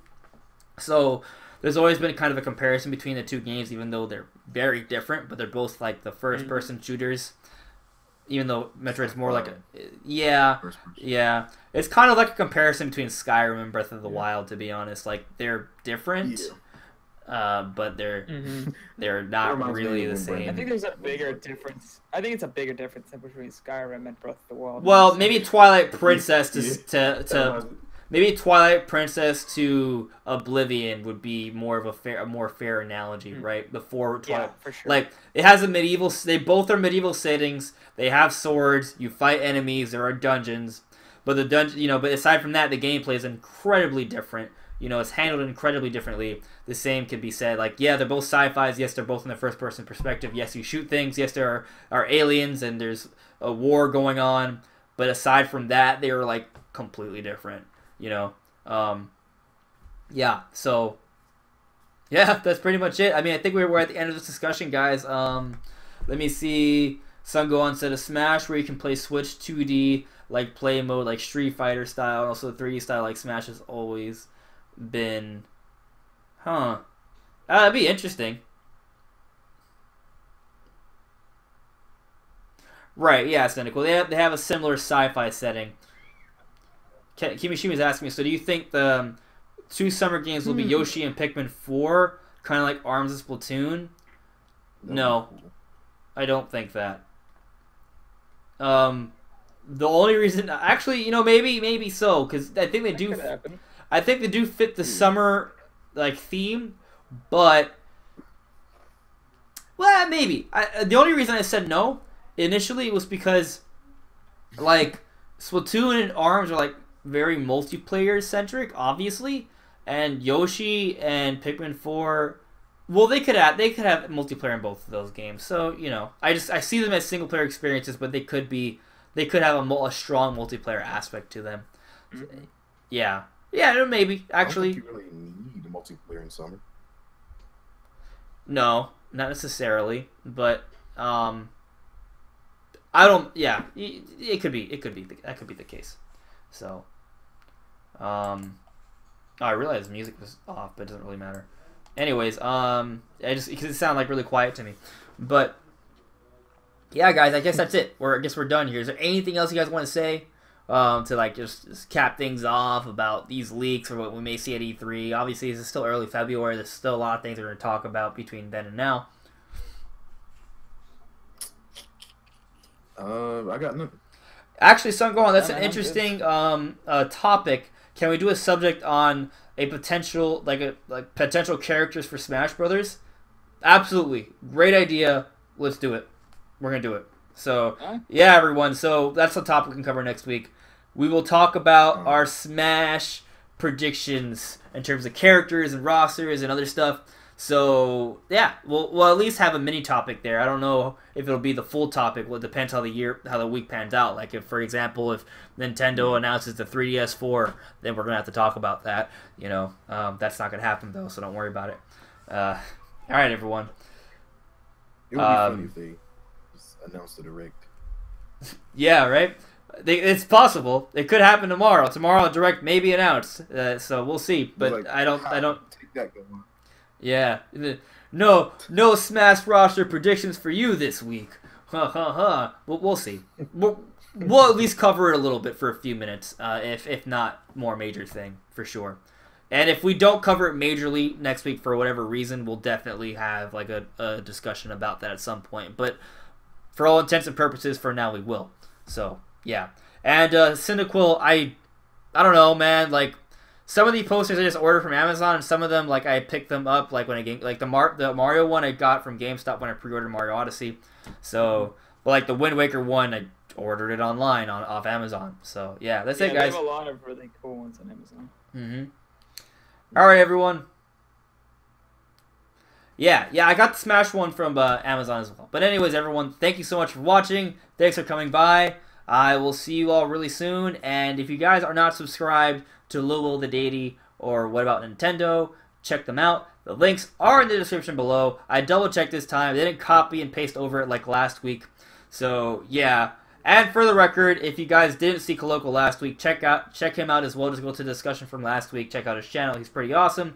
So, yeah. Anyways, everyone, have a good night. Or day. Whenever you watch this, really. See ya. Bye, guys.